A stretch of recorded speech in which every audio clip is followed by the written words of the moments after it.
We should be live. I'm gonna look at my phone right now and see if we are. As a matter of fact, we are. Yes, we are. We are in fact live. So I will wait a minute or two and we can chit chat just to make sure that. Oh, you mean we as in we? Well, I mean, I could talk to myself, but it's not nearly as much fun when I just sit here and talk to myself. But then again, when we were sitting at the dinner table and yeah, it's like talking to myself anyways because I didn't understand half the shit that you were saying half the time. Neither did I. Just made it up. Well, that and so does Kevin not get on social media at all? He does.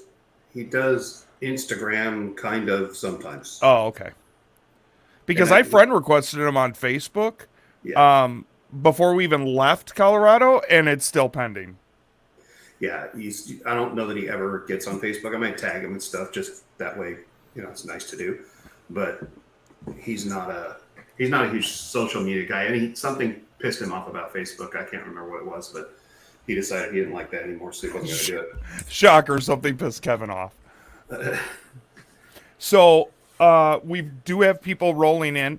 Again, if you're just joining us, and I want to preference this by if you're just joining us, but you're listening to the audio version, because after obviously I get done with this, I do remove the audio and make it into a standalone podcast that you can listen to.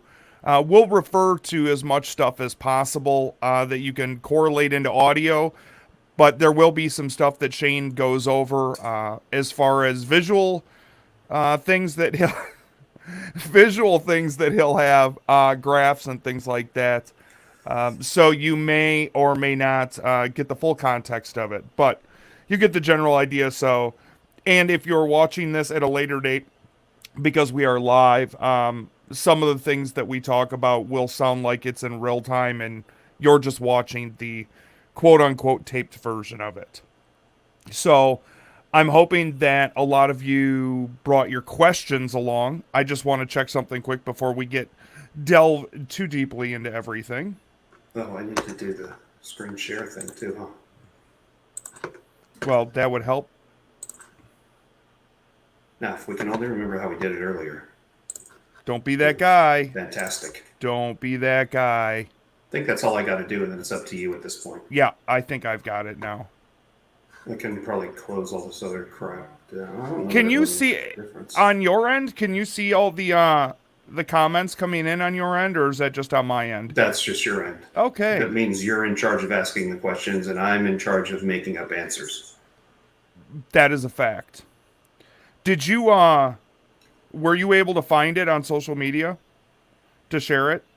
Yeah, I just went to your page. Okay. And that's how when you said we're live, I'm like, oh, that must be just you. I didn't know I was there yet, but I could see the two of us on Facebook, so I just shared that. That you did.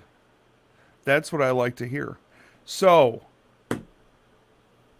how was vacation? And for those of you that don't, before you answer that, for those of you that don't know, a couple of weeks ago after we finished up at Pikes, which was Sunday, the race was literally Sunday, and you and I left at what, like 3 in the afternoon, 2 or 3 in the afternoon? Yeah, we left because we left before they finished because Seth realized he needed a ride to Denver. Yeah, and had no way to get there, and his flight left at 6 o'clock or something like that. So we started counting backwards, going, "Oh man, if we don't get off this mountain soon, we're not going to be able to get him to the airport in time." So we decided to bail on the festivities after they all finished running up the mountain. Well, and you had to catch a flight Sunday night to go all the way across the country to Maine to spend the week with your with your wife and your daughter for vacation, correct? I forgot about the struggle that was, but yeah, basically, so first thing is we get Seth. So Seth is the car chief for the car this year. And so we get back to that because we have some time, a little bit of time. So I said, look, let's go back to the house. And then the original deal was that he was just going to ride with Ryan, our team engineer for this year, because Ryan lives in Fort Collins, which means he has to pass Denver on the way from Colorado Springs. So he was going to ride with him. But the moment we got to the house, he's like, oh, great, my flight's been delayed till midnight. Or my flight's been canceled and I'm now on another flight at midnight. So I'm kind of, half chuckling, but I'm like, okay, well, that works because my flight I have a red eye that leaves at midnight out of Denver also. So we can just chill out here, like take showers and whatever, eat some dinner, and then we'll go to the airport, later when there's no traffic, and we'll go plenty early and all that stuff. So that was the plan. So then probably about, 7 o'clock, I get a message that says, oh, by the way, your flight's canceled. It's like, so I'm supposed to be flying, red eye to Maine, to Bangor, Maine, where Heidi and Bella are, because they came in the day before. And so they're supposed to be picking me up. So now I'm struggling because I'm trying to rebook it to some other airport, and there's basically no way to get there. I mean, I can get there, but not till Tuesday instead of Monday.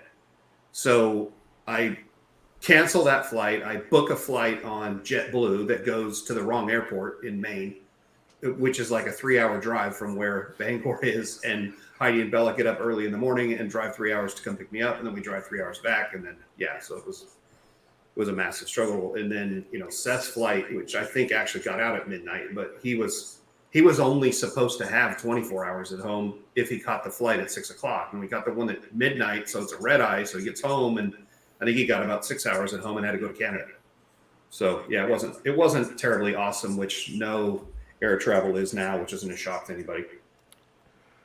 So for those wondering, can you give everybody kind of a background as far as everyone knows Shane T from the drag racing world or even Bonneville? Can you give the audience kind of a general overview on how you got into the tuning and working with a team that races on the mountain, on Pikes Peak?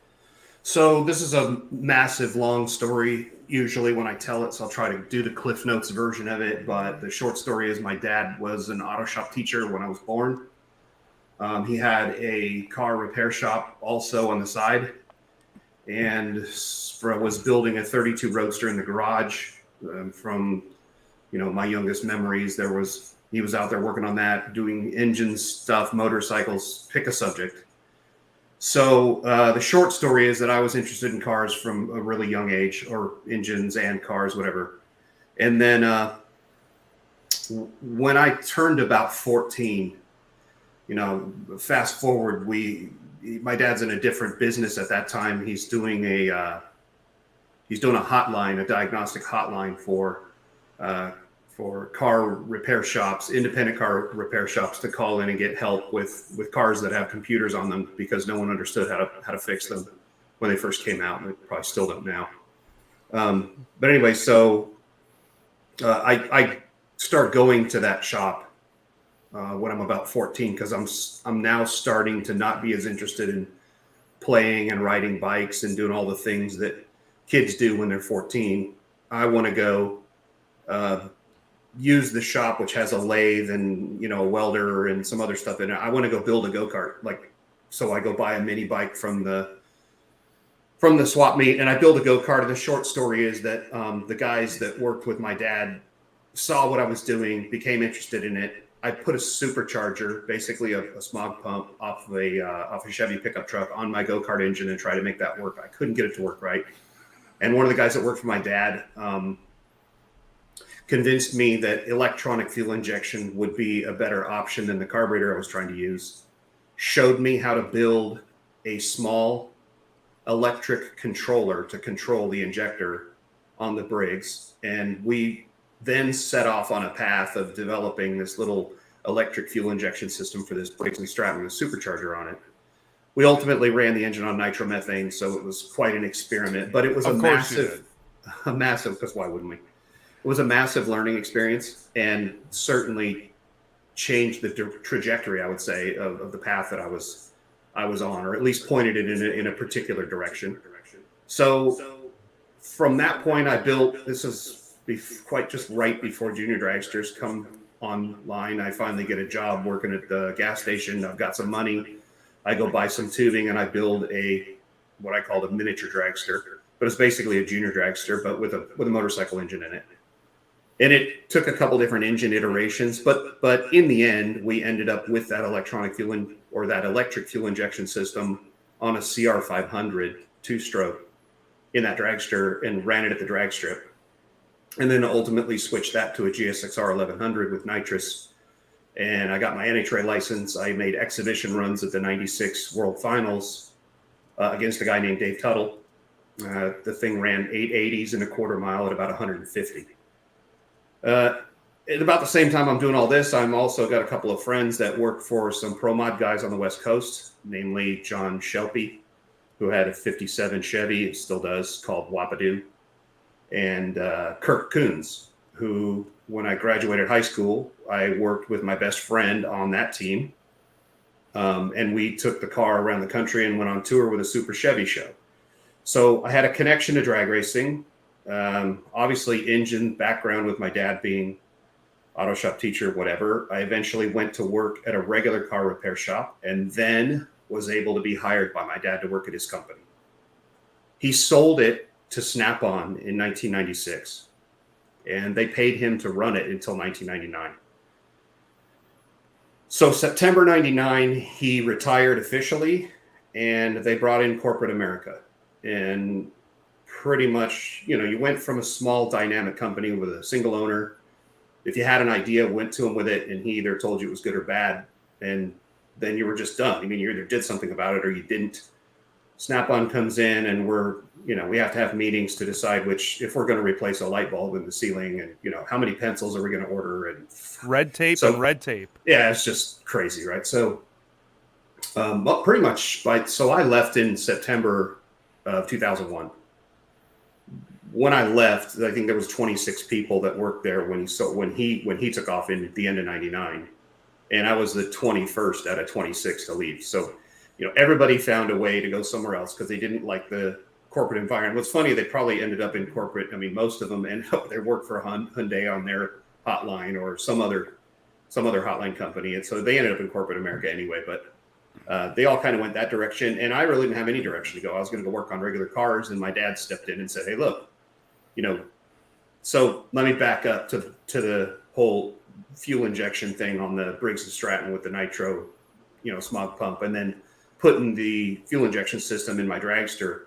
The CR500 dirt bike engine, the two-stroke, used a lot more fuel than the Briggs & Stratton did. We used, I don't even know what injector that we found laying on the shelf for the Briggs & Stratton, and that was plenty of fuel volume, particularly for an engine that really never saw a load. It never saw, by the time we got it running right on nitro with a supercharger and the EFI system, the go-kart had long since gone in the trash, and I built a stand to run the engine on.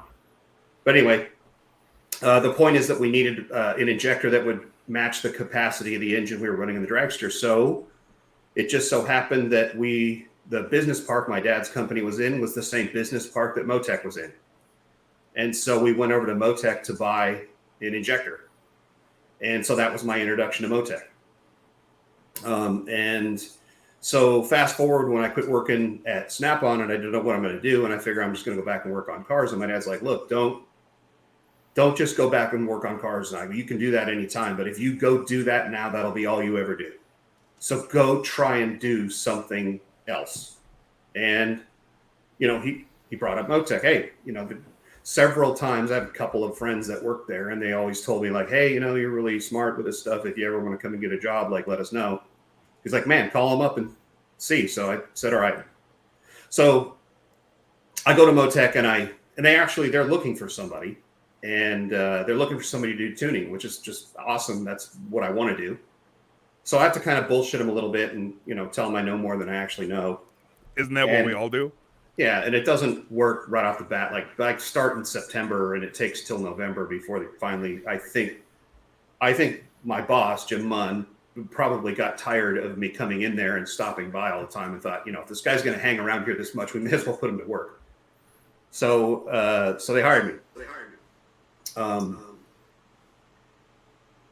So that was, I came in there as a number two, a backup to the guy who had been their main tuner in the U.S., a guy named George Clark. George Clark had literally worked himself almost to death, and he had some health problems that he was trying to take care of. And so they brought me on board as a backup to him. So basically anything that he didn't want to go do or couldn't go do, I would do. But I was young. So what was 2001? I guess I was like, 27. He was probably 57. You do anything long enough, and the older you get, the more cynical you get. And, he's kind of like you. He's not got much filter. So, when somebody calls and asks a question, he tells them what a stupid ass they are for, either asking the question or not knowing the answer or doing it the way they're doing it. And I was young enough to not be that way. And so it didn't take very long. And I immediately became the number one guy, because everybody wants to deal with me because I'm not that. No, listen, George had some guys that they liked that. They were, they were his guys, and that was fine. I wasn't trying to take them, but the point of this is that I just went from being a secondary guy to a primary guy. Yeah. Motec is the kind of engine management system that is capable of running any kind of engine between a single cylinder to up to 12 cylinders. Sequential or batch fire or 4-stroke or 2-stroke or turbo or supercharged or nitrous or normally aspirated or outboard motor in a boat or offshore motor or drag race motor or motorcycle engine or helicopter or airplane, pretty much anything you can ever, rotary, anything you can ever come up with. Motec is a system that can control that. And that's why we all say that you seem to be a rocket scientist to figure out Motec. Yeah, well, it's definitely not. It's not meant as an entry-level system. Let me put it that way, and it certainly isn't sold as the cheapest system on the market. And so that sets a specific level of clientele. But what I'm trying to say is that because it's used in so many different kinds of racing genres. Working at Motec meant that I got exposure to all those different kinds of things. So, and I didn't have an option. I mean, I was Motec support. So if you hired me to come tune your rotary drag car, I couldn't say, well, I don't want to work on a rotary, or, I only want to do 670-inch big block twin turbo Fords, or whatever thing that was my specialty. I just had to figure out how to make whatever it was work. And by doing that, I pretty well realized that they all work the same way, or at least similarly. And I got to, support the Grand American Road Racing Series. I supported Vance and Hines in NHRA Pro Stock Bike. We did the IMSA American Le Mans Series, off-road truck series in the desert here in California. I mean, so I got exposure to lots of different kinds of stuff. And in 2006, anytime you're working amongst a bunch of race teams and you're coming in as a hired gun to do things for them, they recognize the people that are good at what they do, and they try to cherry pick you and hire you. And so that would happen from time to time, but nobody was actually really serious about it until 2006 came around, and Christian Rado hired me as his crew chief for his sport compact team. So I knew I didn't want to cut myself off and only be pigeonholed in a sport compact, crew chief role. So I made sure I could be a consultant and still work on all the stuff I'd been working on while I was at Motec. I left Motec under great terms. And that was it. I was in business for myself since 2006, doing basically the same things. And I started to migrate as the years went on. Like I enjoy, obviously, drag racing because I have a background in it, and got exposed to land speed racing while I was at Motec and enjoy that. The Pikes Peak thing was something that always piqued my interest. And I never did it while I was actually at Motec. And I had from time to time clients who would call me and say, hey, we're going to Pikes Peak, next week. Can you show up and tune the car, and we can go to the top of the mountain and win? And I knew that was not the way I wanted to debut at Pikes Peak. So, I passed on all of those opportunities, if you want. Um, so 4 years ago, I guess it would have been 2018. See, Pikes Peak takes place in June. You have some test weekends that start at the end of May or the beginning of June. But really, if you're going to have a car, unless it's already built, if you're going to have a car that's going to go up there and actually be competitive and have a chance at doing something good, I mean, you can't be starting the project in January or December No. or something like that. But a good customer of mine, Kelly Moss Road and Race, who we've done many projects together, called me and said, "Hey, this is about January. Hey, we got a guy that wants to go run Pikes Peak." And I'm like, "Okay, you mean next year?" No, this year. Like, I already don't like this, right? But I said, "Look, it's not going to happen. It's January. You don't have enough time to do what you're doing, not correctly. So what about next year?" "Well, next year's not an option." "Well, how come?" "Well, because the guy's been diagnosed with terminal cancer and he's not going to be around next year. So are you in or are you not?" So I'm like, "Fuck, of course, yeah, I'm Yeah. in." You don't have much of a choice at that point. Right. So, well, that and like it's the guy's, dying wish and he wants to go do it. And like, yeah, I'm not going to stand in his way because I don't think it's, we can be competitive, whatever. So that's the story of Dominus Don. And so, Don had gotten a hold of Kelly Moss. We took a GT3 Cup car. Didn't have time to do anything to the engine. Hung a pair of turbos on it and effectively normalized it. We made the least possible amount of boost we could make at sea level, just so that when we went to the mountain, we could make a couple of pounds of boost and keep it making its normal power all the way to the top of the mountain.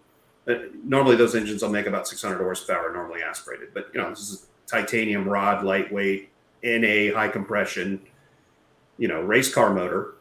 So we can't go lay 30 pounds of boost to it without flinging shit out on the ground. So that was the plan with that car. And so we went up there in 2018. I had never been. It's a lot of altitude. It's one thing to talk about. Oh, God. One thing to talk about how engine management systems work. And it's another thing to actually go to the mountain and make them work that way. Or even breathe and walk, for that matter. Breathing and walking, depending on who you are. So, we went with Don and unfortunately crashed out that first year before we even got to the race week. So, obviously, we were all terribly bummed, figuring, well, car's junk and he's obviously not going to be around next year. So, that was that. But miraculously, and obviously, we're having this discussion now. Don has managed, through whatever kind of treatments he's doing or whatever his method is, to push cancer away. He's still got it, still going to treatment, still goes to even was going to treatment while we're up there running the car. Yeah. But yeah, here we are 4 years later when he was not supposed to live 1 year, and we're trying again. Now I guess we're going to try for 5 next year. So I'm going to throw up a question because I think it really leads into the bigger picture of everything that we're going to talk about tonight. And Joe Charles asked this question a little while ago. By the way, Mark and Allie said hello, and so did Tom. Oh, Mincer. Yeah. Tom, so Joe, Tom Esprit, probably. Yeah, it is. Are you able to change the tune in the Motec based off the altitude as the car runs up the mountain? Yeah, that's a great question.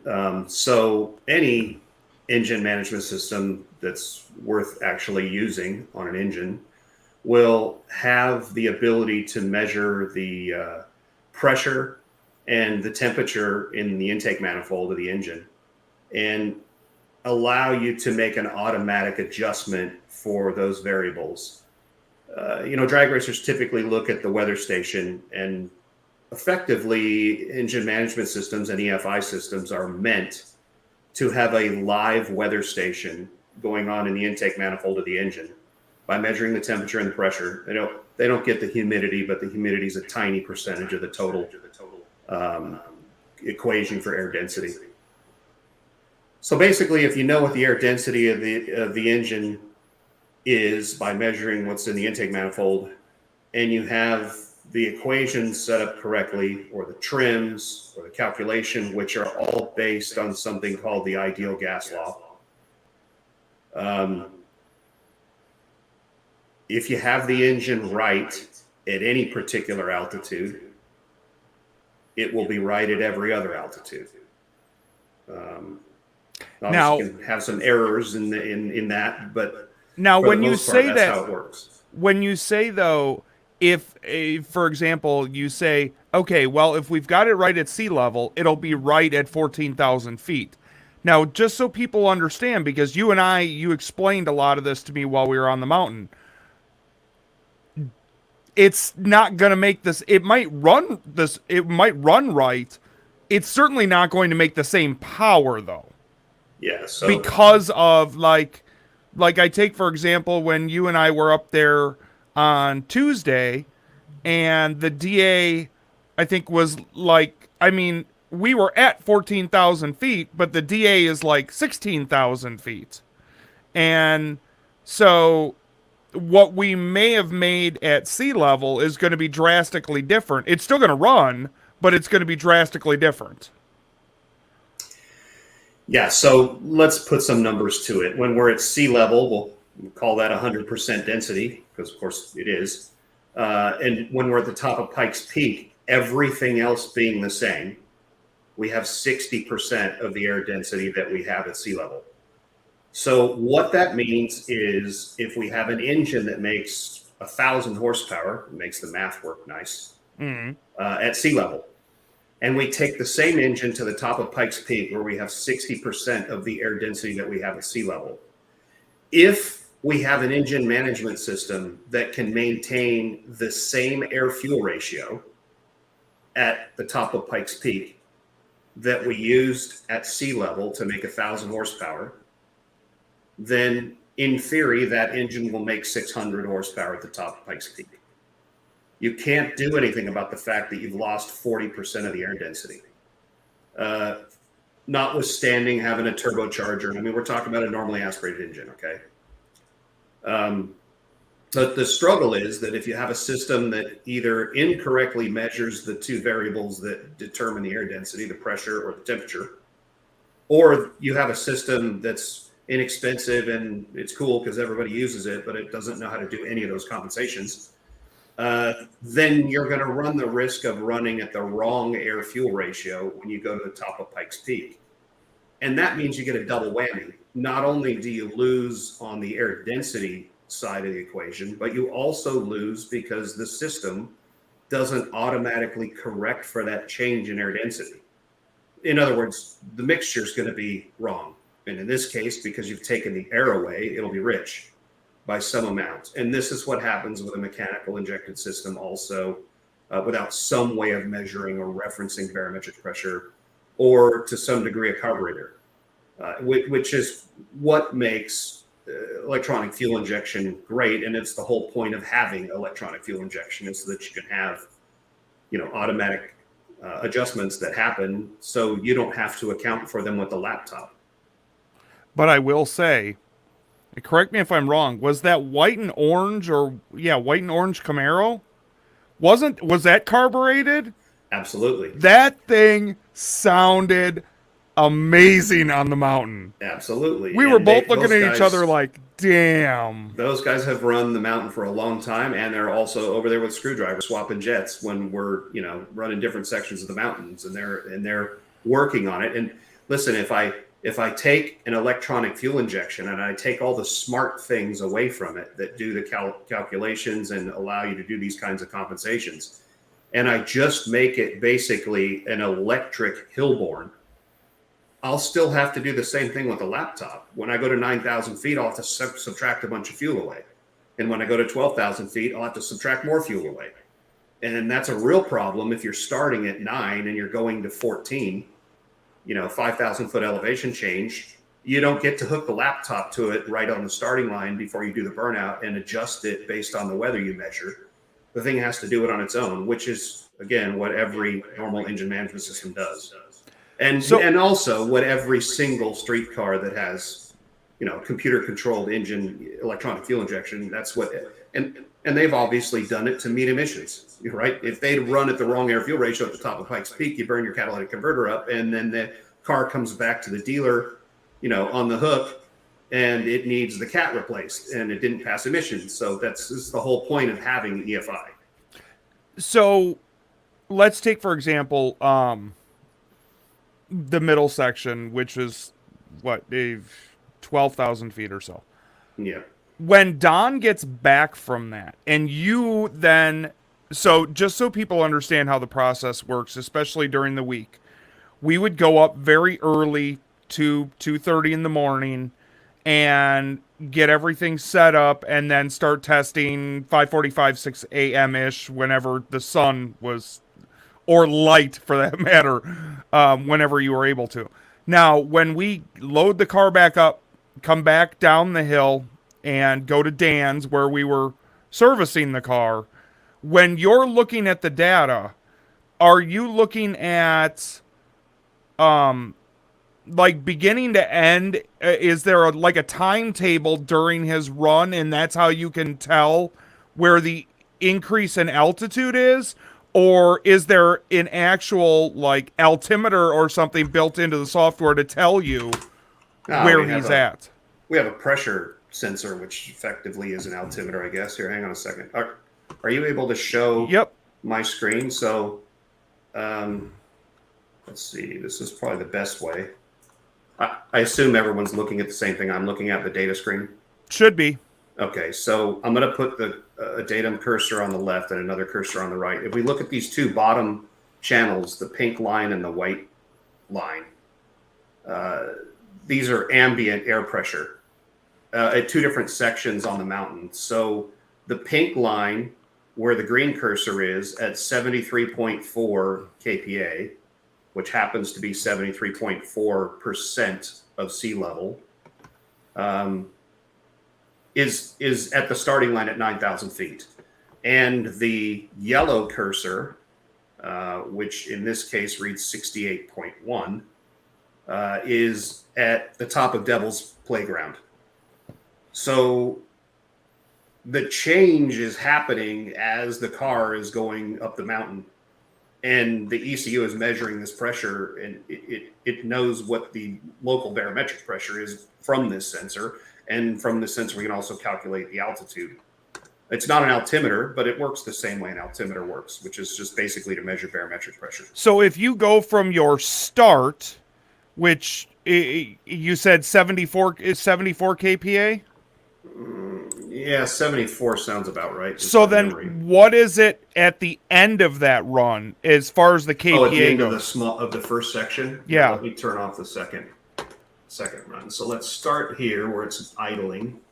And when he says KPA, we're going to refer to that as percentage of DA. So say 74% of. To be honest, yeah, it's not a perfect representation because we're not taking air temperature into account. This is strictly barometric pressure, but the barometric pressure that's considered standard at sea level is 101.325. But that makes the math really hard for a human being to do in their head. So it's easier to just call that 100, which is 1 bar, 1 barometric pressure measurement. We're going to break that into percentage and call 1 bar or 1 atmosphere 100. And in this case, we start at 73.4% of sea level. Or if we want to relate it back to horsepower, our 1,000 horsepower engine starts on the starting line at 734 horsepower capable and is 683 horsepower capable when we get to the end of the first third. So we've essentially, what did you say the end was? 63? 68.3. So essentially you've lost 5 kPa in that section, correct?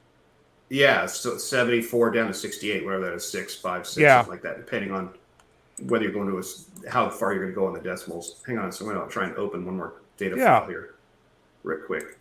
Because if I use race day, I'm going to get the whole thing. Full run up to summit. Oh, you know what? I could probably use the end of this. This is going to screw me all up now. Okay. Expand this out.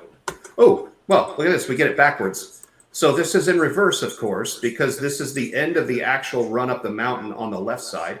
Okay. But if you look at only the pink line on the bottom, Is that coming back down? Yes, he starts the engine up the top of the mountain, right? So this is what it is at the summit.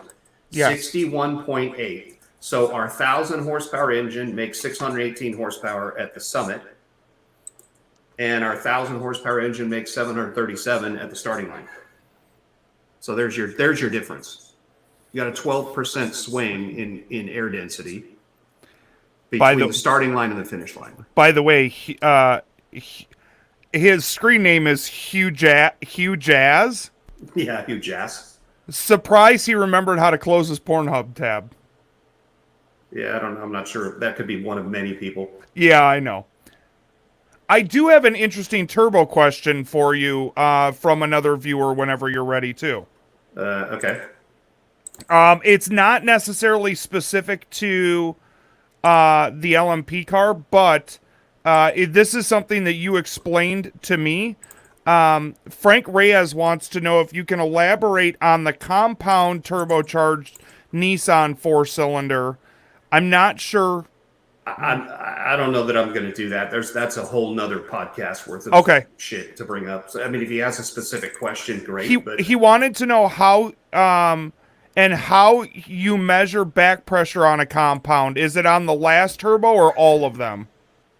Well, it depends on what kind of back pressure you're looking for. For example, the engine is subject to the pressure difference between the intake and the exhaust manifold. In other words, the cylinder. So the cylinder knows the pressure in the intake and it knows the pressure in the exhaust.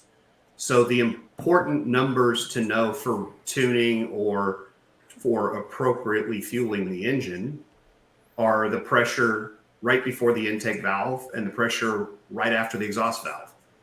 So if I was mapping the engine using those inputs, that's where I would measure the back pressure because that's what's important to the engine. Obviously, there's going to be a pressure drop across the first turbo as it normally would go to atmosphere, but it now has to go through a second turbine housing. So there's going to be a pressure there across the first turbocharger. And then if you measure between the inlet of the second turbo and atmosphere, you'll get the pressure differential across that turbocharger. But anyway, that's neither here nor there and has really nothing to do with what we're doing now other than it's got a turbocharger on it. So I'm happy to talk about the compound some other day, but it's not going to be today. So let me ask. I know that you, again, we talked about so many different things when I was on the mountain, and one of the questions that I've always wondered, and you might as well leave your screen up for it because we talked about it earlier. Well, not even that screen is going to be, how are you, one, picking the proper turbo, especially for, let's face it, a V8 LMP3 that's an NA, was normally an NA vehicle that then got twins on it, but that correlates to kind of everything in regards to how to pick a turbo and how you're looking at making sure you're staying within efficiency ranges and reading the turbo maps and things like that. Okay, well, there's a number of ways that it can be done, and I'm fortunate enough now to have data to look back on, but at some point we had to pick the right turbocharger, and the way we would do it without having already run the engine would be to estimate the engine's efficiency, calculate its airflow based on its displacement and the boost pressure that we're going to run, and then decide based on that number what would be the appropriate compressor to use for that kind of an engine. I'll go through the steps that I use to verify or do a sanity check, if you want, on the compressor that we're currently using by using the data from actually running the car up the mountain. So It's a relatively straightforward process because we have injectors from Injector Dynamics, which have been flow tested, and we know the exact volume that they flow for the amount of time that they're turned on. So we have a very precise fuel volume measurement device in the injector. Again, because the injector is characterized and the ECU knows exactly how much fuel it's putting in the engine at any given time.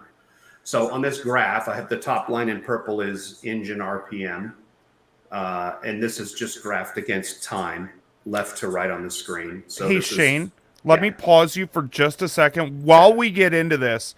Todd Gibson asked, can you just let and again, you can do this, I can't. Can you just let everybody know what the engine drivetrain package in that LMP3 is? absolutely, yes. So this is an LMP3 that we bought the first 2 years that we attempted to go up the mountain. We used Porsches, crashed them both, and we needed a way to come up with a car to run up the mountain. And we found somebody that had an LMP3, basically prototype. They had built two of the cars. It's a Riley tub, and it was finished by another company. And they attempted to mass produce these cars, but they never got to that point. So consequently, it was a car that we could get our hands on quickly and for a reasonable amount of money. So we got the car last year. Now, an LMP3 Le Mans prototype has a series mandated, I think it's 5-liter Nissan V8, VK50 or VK53. I think it's a 50.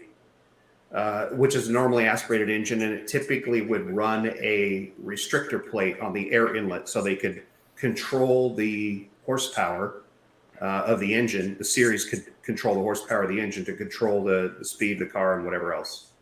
So it is a carbon fiber tub, carbon fiber body, stressed member with the engine and the gearbox. They're bolted to the back of the tub, and the suspension is connected to those pieces. Front suspension is connected to the tub. It looks like any other Le Mans style prototype that you might see, where there's a single driver's cockpit, a wing at the back, and kind of has that swoopy Le Mans looking shape. So similar to Daytona prototype when they used to have Grand Am, similar to the cars you see running around the road course in IMSA. In fact, LMP3 is an IMSA category. So we got the car 2 years ago. And of course, to run it up Pikes Peak, we had to do a couple of changes to the car. Not the least of which, of course, is the turbochargers. We know if we ran the engine up there normally aspirated, it would be an absolute dog at the top of the mountain. So we're going to use turbochargers to sort of help that process along. On top of that, this car is meant to run around a road course which is relatively flat. Doesn't have things like rocks and mud and dirt and water and mud, and changes in elevation in a corner of 5 or 6 feet that cause the front to scrape the ground and the rear to scrape the ground. And corners that are so tight that you have to go to the outside of the turn and turn it full lock just to be able to make the corner. So consequently, we had to pick the car up off the ground. These cars are intended to have a flat underbelly or an underbelly that has a diffuser under it so that it has additional downforce without the penalty of dragging a wing. But that only works well when you have the ride height of the car a specific distance from the ground.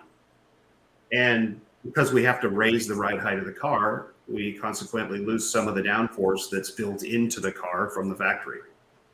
On top of that, we had to cut the steering stops down and change the steering linkage around so that we could get it to turn tight enough, and cut holes in the bodywork so that the tires wouldn't rub holes in the carbon fiber. So the other part of the issue with Pikes Peak compared to a road course is that, first of all, it's not really got too many corners that are the same. It's a 12.4 mile distance with 5,000 feet of elevation change, give or take a few feet. And there's 156 turns. Your typical maximum speed, at least in our car during qualifying or testing, is about 135 to 138 miles per hour. Your slowest corner is about 19 miles per hour. Your average speed is about this year it's hard to say, but in normally when you have clear track and you're going all out, your average speed over the course of that 12 miles is about 70 miles per hour. And unfortunately, the car is designed to run around a course where its average speed is much higher. And that means, well, first of all, it's meant to make way less horsepower than we're making. So the cooling system and the airflow to the cooling system is adequate for half the horsepower at twice the speed. So that's a problem.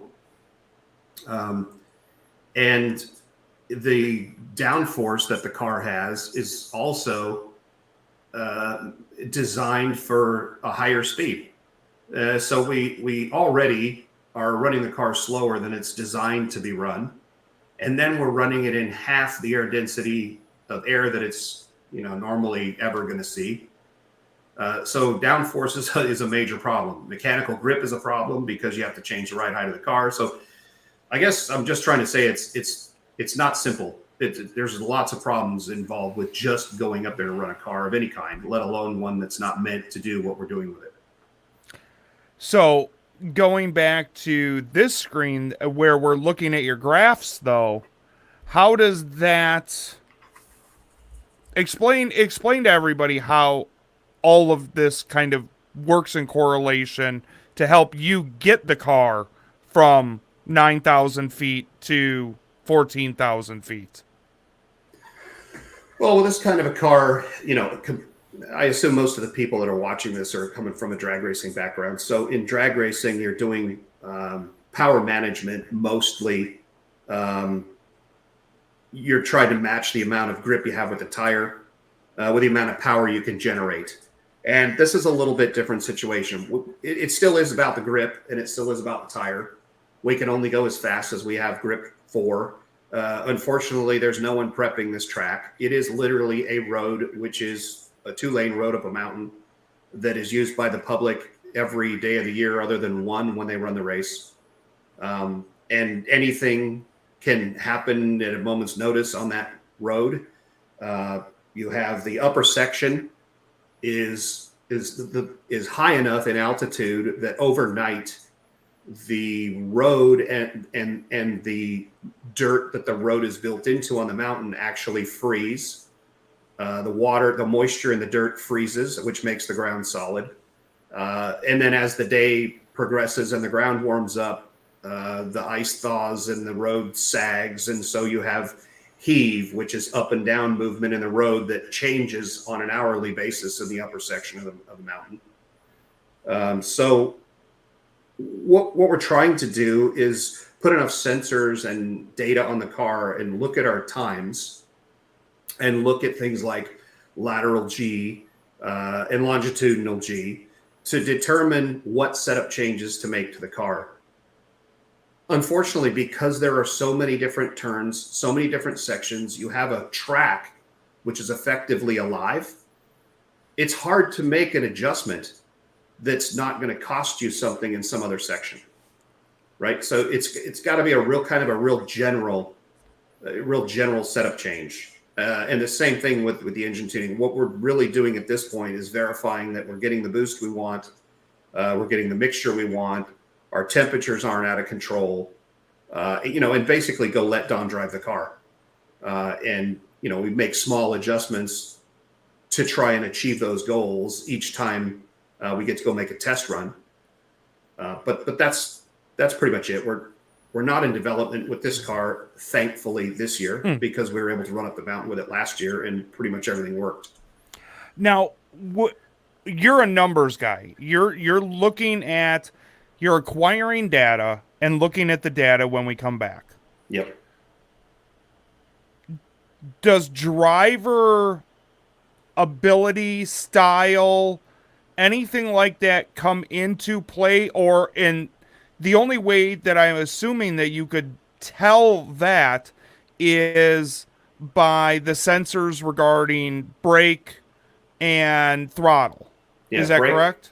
brake throttles, vehicle speed, and then you lay that over a map of the course, so you have some idea where it is, and you watch what the driver's doing with his throttle foot. Because his throttle foot tells you how confident he is in the setup. If he's going after the throttle and then backs out of it, it's because something scared him.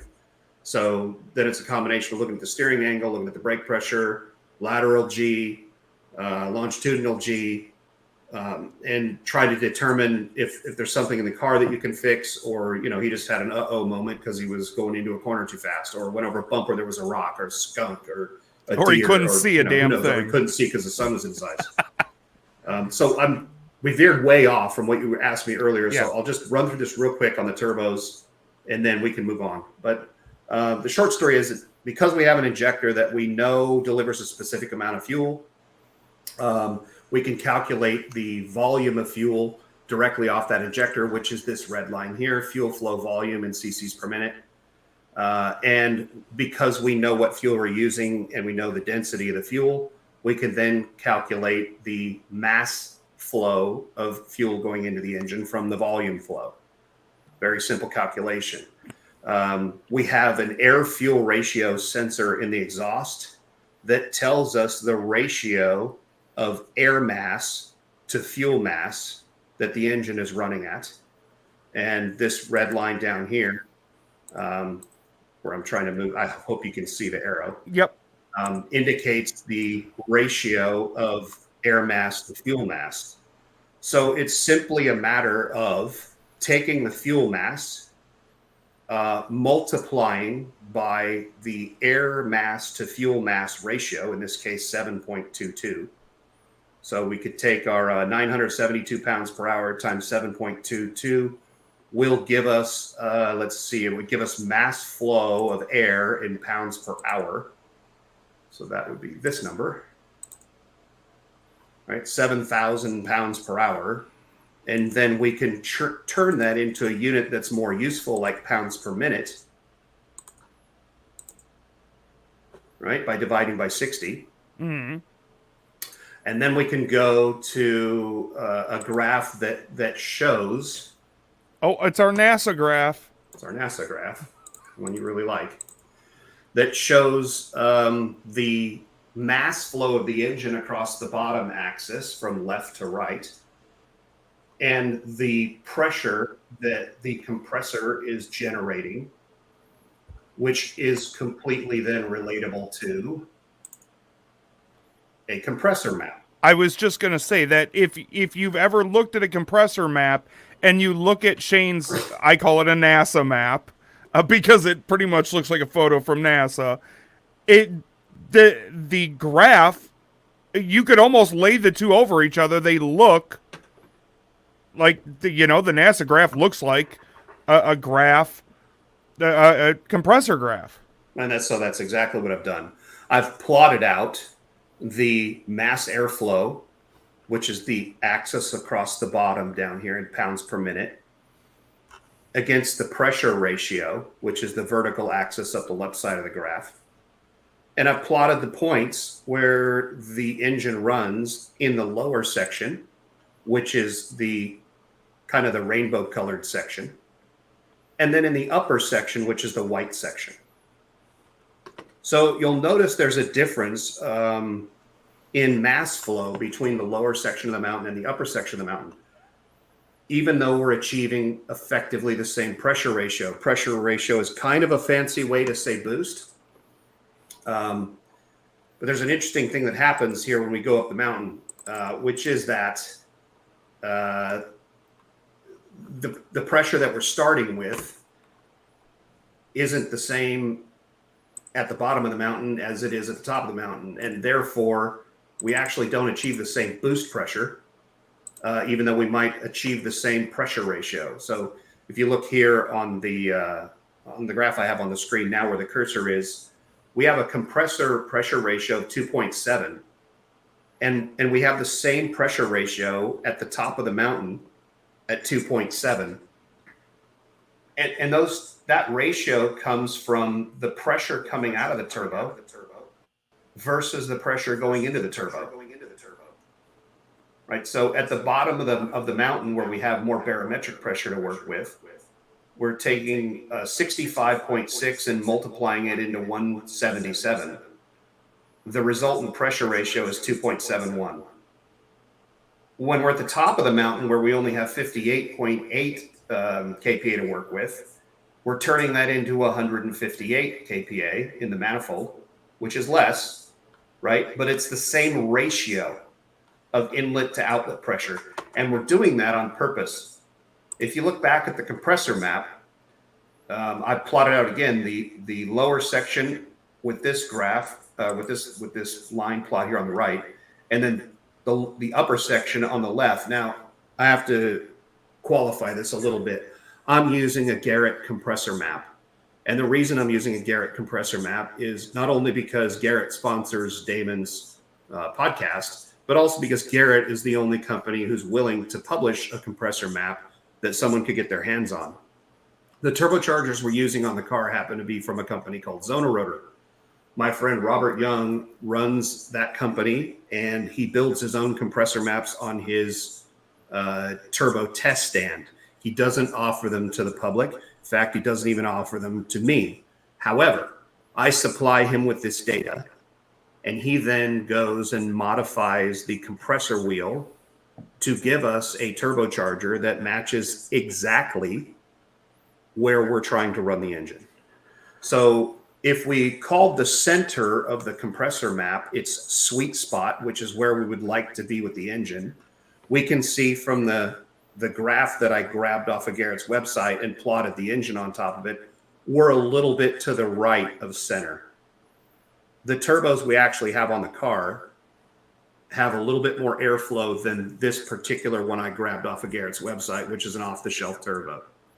So these lines don't run right up the middle of the sweet spot of the Garrett compressor map, but they absolutely run right up the middle of the sweet spot on the compressors that we're actually running on the car.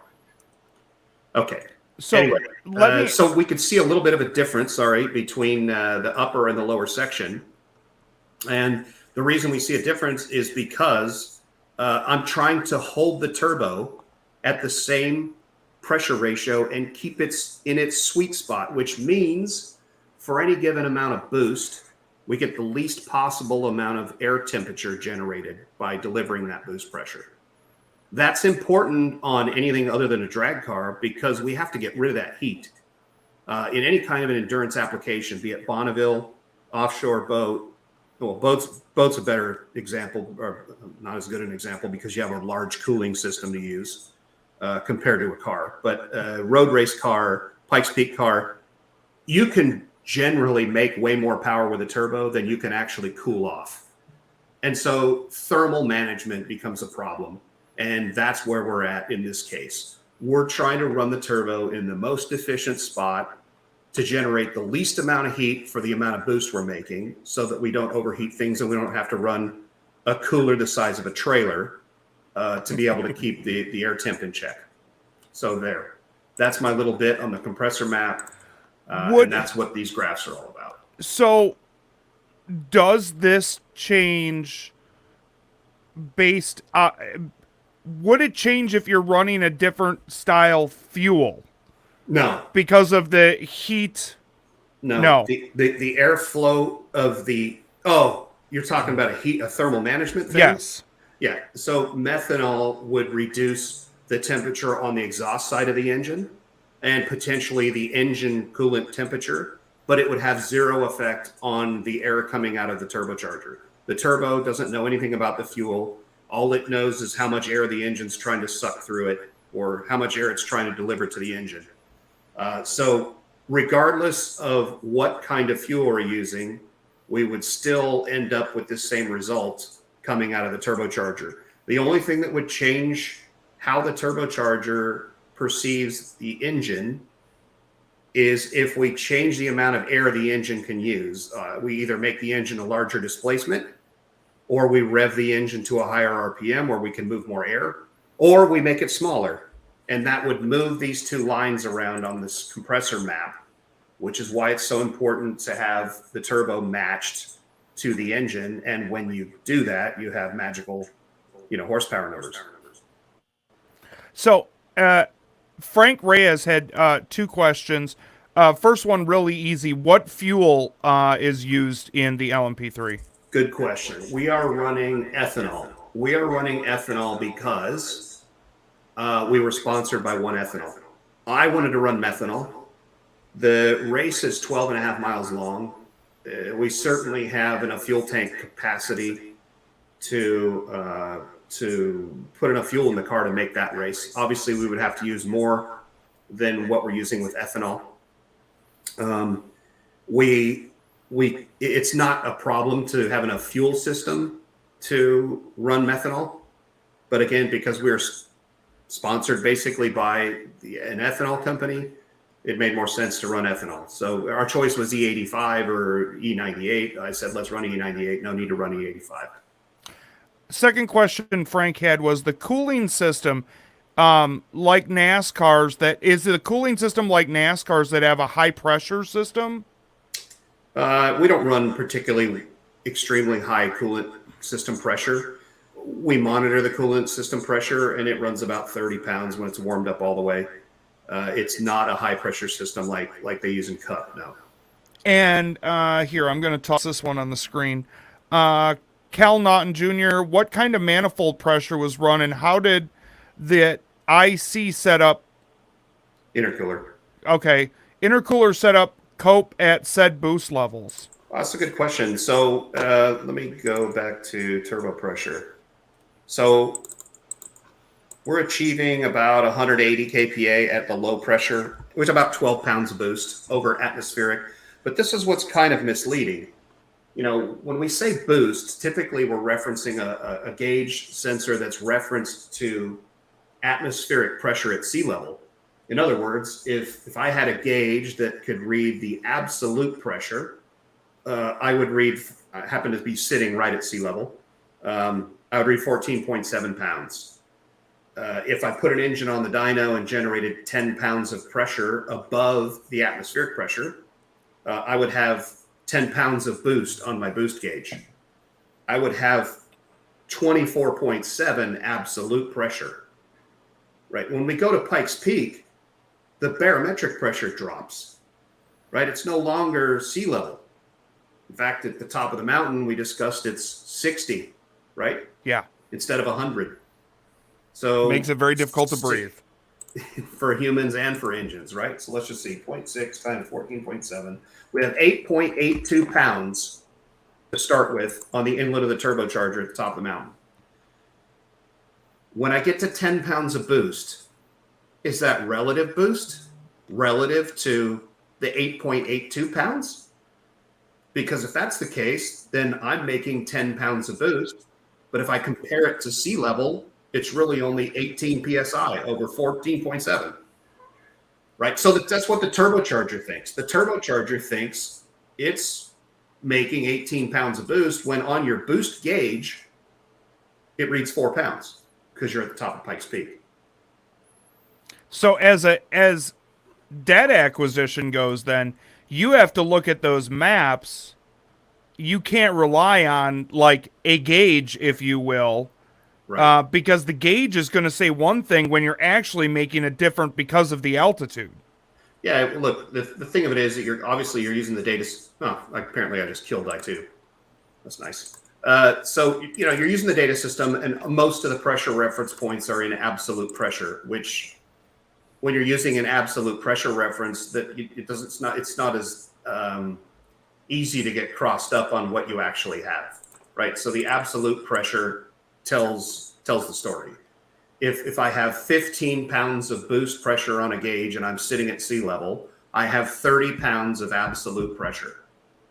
Now, no matter where I start, if I go to the top of Pikes Peak, if I still have 30 pounds of absolute pressure, it's the same as it was at sea level. It's absolute.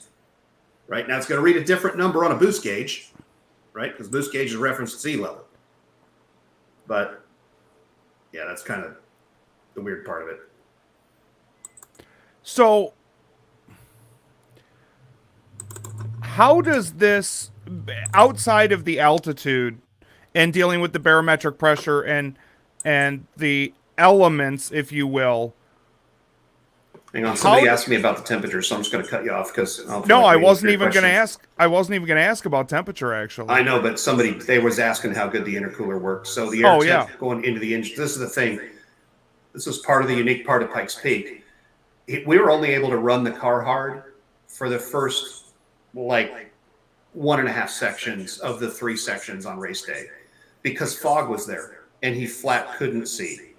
So the temperature that we achieved going into the inlet plenum was 112 degrees. That's the highest our air temp going into the engine ever got, with a 60 odd degree ambient air temperature. And you can see this pink line drops as he goes up the mountain because he's simply backing off the throttle. Can't go fast because he can't see. So there's our coolant temps right at 200. Our oil temp maxed out about 235, which is pretty normal. Transmission got up to about 180, 190. Cooling wise, we think we're in good shape, but we still, even after this year, have not made a full hard run to the summit. So we don't know 100%. The unique thing about Pikes Peak is that you never get a chance to run the entire race distance until race day. And even then you get one shot. And even then your one shot could have, look, it's an animal could run out in front of you. You have to slow way down. You don't get to do it over. Too bad. That's just your luck this year. Come back next year and try again. We actually got to do it over this year because the guy in front of us, who actually had a really terrible crash, we had no idea. They told us he went off a little bit and they had to clean up some debris and pick the car up. He actually went end over end and it was really bad. Thankfully, he was okay. But we got red flags. So halfway up the mountain on our first run, which was the better of our 2 runs, we had to stop, go back to the start, turn around and go again. Now, you're racing on tires that we pre-warm them with a tire warmer before we take the car off the jacks and put it on the ground, so that the tires are up to temperature and give us better grip. The problem is when you get red flagged and you go back down the starting line, you don't get to put your tire warmers back on. Nope. So the second run, we're on cold tires. It's raining, it's foggy, and so we didn't quite get as good a run. But again, our major goal this year, after all of the other years and having crashes and whatever else, was just literally to summit. We finished last year, but it was a shortened race. We've never been to the summit. So that was a massive goal. And, he got foggy conditions and had to slow down. And so consequently, his time up the mountain wasn't representative of what we could actually do. But that's just how it works at Pikes Peak, and that's just your luck. The guy behind you could have the fog could clear and he gets a clear run and same class as you and blows you out of the water. And that's just how it works. Cal had asked another question. Was any cylinder fuel balancing done? And if so, what was the biggest percentage spread? We didn't do any cylinder balancing on this. We didn't really have time, and we don't have the equipment in place to do that on this particular setup. But it's uncommon to have a big swing in mixture on these kinds of engines because they're fairly well balanced. We have a fuel system and injectors that deliver very precise amounts of fuel. So I would not imagine we would find more than a 5 or 6% swing between cylinder to cylinder if we were to check it, which we didn't do. Todd Gibson asked, it was drive-by-wire, okay. Absolutely.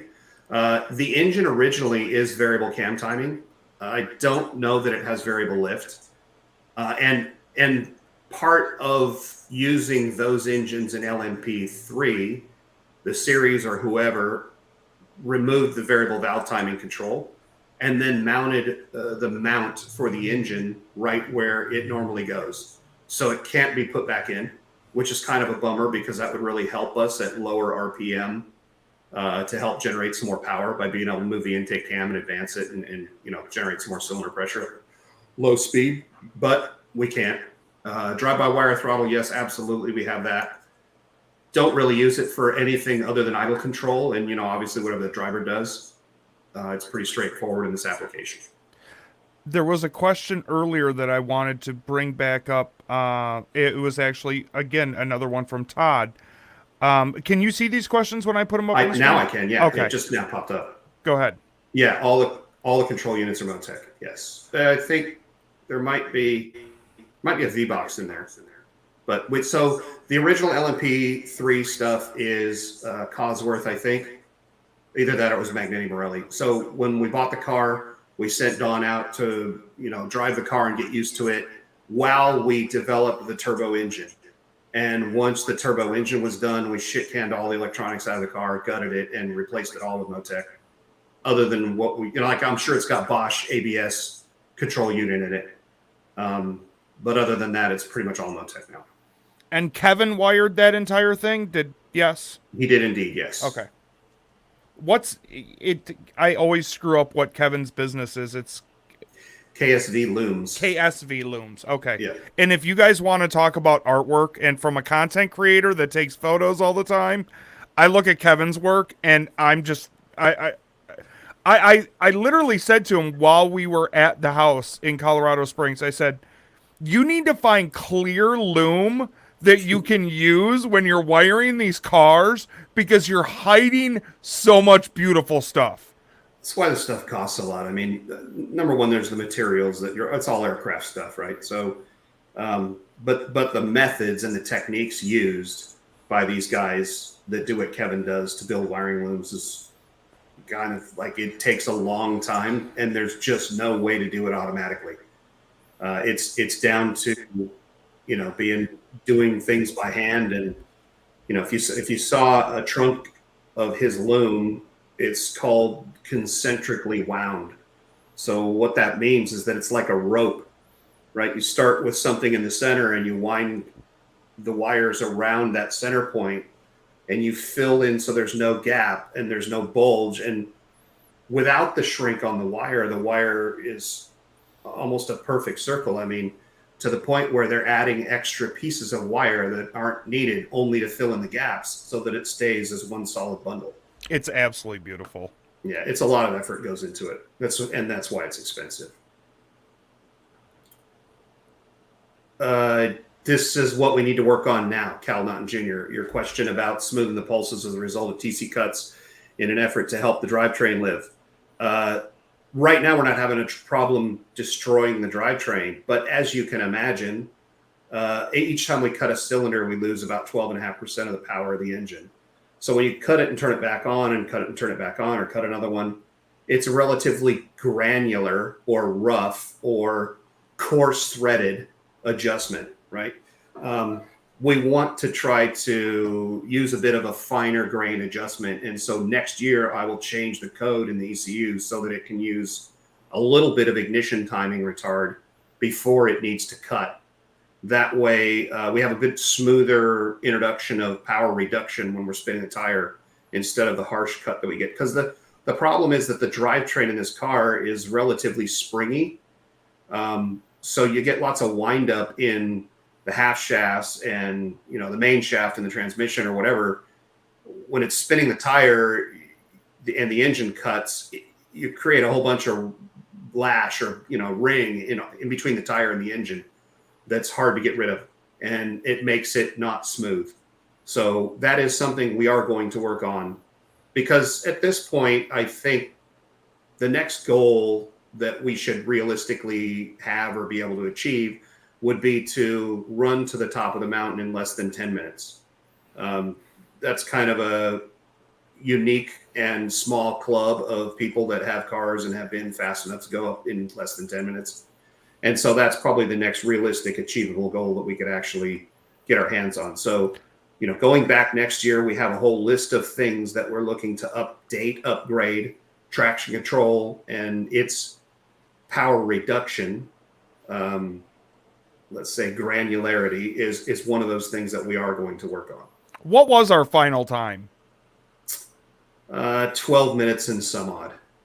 It was way off, but he couldn't see. And again, we have to focus on the goals. And, there's a lot of icing on the cake that happens. Like we didn't expect to qualify in the top 10, which we did. And that was We'll, icing we'll on the talk cake. about that in a couple of minutes. Well, that was icing on the cake that we didn't, because of our past history crashing, and although we finished last year, we're so gun shy, and we don't want to push on him at all. We want to try and contain him and make him, make good decisions. And listen, no one running up that hill, with the exception of maybe one, is running at 10 tenths. In other words, no one is going as fast as they can go. They're all running 70% or maybe 80%. Because the problem with that place is if you make a mistake, obviously there's a massive penalty to pay, and it's too difficult to not make a mistake if you're pushing really hard. So it's more like a war of attrition, and like if you're there in the end, and you saw what happens the conditions. You literally minute by minute. You could have a clear run all the way up the mountain, run it as hard as you want, and 2 minutes later, the fog has rolled in, and the guy behind you can't see, and he gets a shit run of it. And we couldn't even see the first. We couldn't even see the first corner from the starting line. Yeah, it was really bad. I mean, and so at that point, look, just get to the top. Yep. That's the best we can do in this circumstance, and we have to come back next year to try again. And the weather could do the same thing again next year. Do you have a wheel slip percentage or amount you shoot for when setting up traction control? Yeah. The easy way is you go spin the tires real quick with the car, accelerate off from a stop, whatever, let it blow the tires off. Watch the longitudinal G-force. The wheel slip number that generates the peak longitudinal G-force is your aim wheel slip number when there's no lateral G. Because a tire can only provide grip up to a certain amount in any given direction. That means you can't provide maximum acceleration or deceleration if you're also using the tire to turn. You have to give up some to get grip in the other direction. It's called the friction circle. So when you have lateral G, you have to command less rear wheel speed or wheel slip in a longitudinal direction, because otherwise you'll lose the lateral grip and spin out. So, but so generally, yes, you go run whatever car it is, spin the tire up to wherever the longitudinal G peaks. That's the wheel slip number you need to hold from there till eternity if it's possible to do so. Same exact thing we do at Bonneville. So I got to ask. You accomplished or have accomplished a lot in motorsports in general, whether it be drag racing or Bonneville or now Pikes. What is it about Pikes? And I know for me, because this was my first year going, and again, I could not, even when I got home and people asked me about it, I'm like, I can't put it into words. You have to go. Yeah. What, and a lot of people, after seeing everything that we had been posting throughout the week, are like, I need to go to that. It's a bucket list thing. I got to be there. What for you is something that, like, with drag racing, you have championships. With Bonneville, you have world records. With Pikes, it's the car and the clock. So what makes you want to keep coming back year after year and keep doing this ridiculous schedule that, listen, Shane doesn't sleep ever. Damon, he likes his 8 hours of sleep. Shane, like 2 hours of sleep and he's good. I wish I could sleep like you, where you're just like, okay, I'm going to go to sleep right now. And you're immediately sleeping. Daylight, doesn't matter what's going on, you're sleeping. And then Shane just wants to play Name That 80s tune and gets crushed. That's about the latest I could keep you up. Yeah, pretty much. It might have been dark that day when you went to bed. Yeah, I think it was. I think it was because we were the only two still awake at that point. So I don't know. The short answer to your question is I don't look. Just like you said, you can't explain it. I mean, there's 1,000 things that make you want to go back to Pikes Peak. Not the least of which is the venue that you're at, which without race cars around it would take your breath away and blow your mind. Let alone the fact that you're then getting to run a race car up and down this mountain And look, if you go run Pikes Peak, it's not like thousands go do it every year. Like this year was the 100th running of the event. They had 100 and some odd cars, or maybe they only had 80 cars. 70. I think we had a total of 71 because Ken had to pull out. He would have been 72. So you're within a unique group of people that have ever even tried it right off the bat. It is so difficult to understand. I mean, I had no idea. I knew there was a mountain. I knew we had to run from 9,000 feet to 14,000 feet. I had no idea all the rest of the little trip ups. It very much reminds me of Bonneville. First of all, it happens once a year. Unlike every other kind of racing, if I was going to try to create an analogy to drag racing, it would be like if drag racing only happened once a year at Indy, and there actually wasn't any racing. It was only qualifying. And you get to practice 2 weeks before the race, but you never get to run all the way down the track. You can run to the 330, or you can run from the 330 to the 8th, or you can run from the 8th to the finish line, but you never get to run all the way down the track until your one qualifying run during race week. This is the only run that matters. Get in the car, run a quarter mile. Track could be good, track could be bad, could rain, tough luck. It rains, do your best, come back next year. Well, and to add to that, I mean, you don't even, for people who've never been to Pikes or may not follow it that closely, you don't qualify the whole thing either. You only qualify the bottom section, and you don't know, well, I shouldn't say you don't know, but it was broken up into 3 different groups, I think. So one day, Tuesday, you may be at one section. We qualified Wednesday morning, I think it was, on the bottom. And then Thursday, we were in the middle section because Tuesday, they apparently felt like trying to kill Shane and I and send us straight up to the top on Monday or Tuesday morning. Yeah, so you don't even you don't get the entire track until Sunday when you run, and you run it once. That's it, it's done. And listen, that's part of the thing about the cooling system on the car and whatever else. Like we summited. We still have not run the entire course length in anger. So I don't 100% know that the cooling system's good all the way to the top because we've never freaking been there. I mean, we went there this year, but we backed off because of fog. So that doesn't really count, right? And when you get to test the upper section, it's literally only the uppers. You're starting like a third of the way from the top. Yeah. And you run that section, and then you start, a third of the way, start at the bottom and go a third of the way up. And then you start, a third of the way up and go to 2/3. You never run them all together, ever, except for your one run on race day, which, by the way, is more than likely at a different time than all of your testing, because it's a public road and we have to be off the mountain so they can open the road back up by 9 a.m. Yep. So we run from sunup until about 8:30 in the morning, right? Now, race day, they start racing at 7 a.m., but they run 2 classes before they run the qualified classes. So probably maybe the first guy is going to run up there at about 8:30 a.m. He might have road conditions similar to what he tested in. But if you're running at 11 a.m., remember what I said about the upper section and the sun melting the frost, the permafrost and the road heave changing, and the tires, are obviously going to act different when the road's warm versus when it's cold, and just it's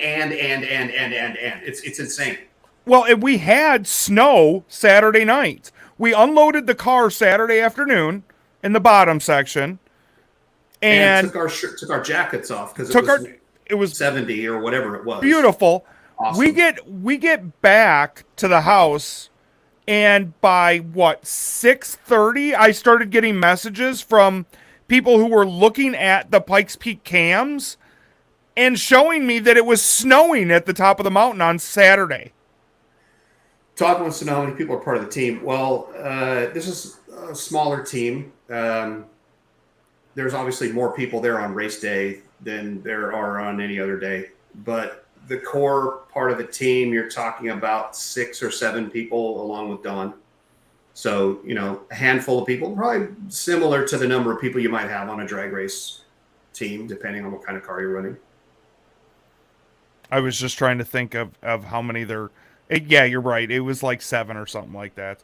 Not including me. Listen, I was there just to observe and have my mind blown by the amazingness that was happening, and then get to go back to the house every night and look at photos and go, damn. And the funny thing is, I'll tell you, and I didn't tell you this when we were there. As a photographer, you learn things just like data. It's essentially data acquisition for photographers. I look at these photos and I look at what settings I have to use, and I learn from there, if I go back, what equipment do I need to bring next time to make it easier and create content That's better. in a more efficient manner.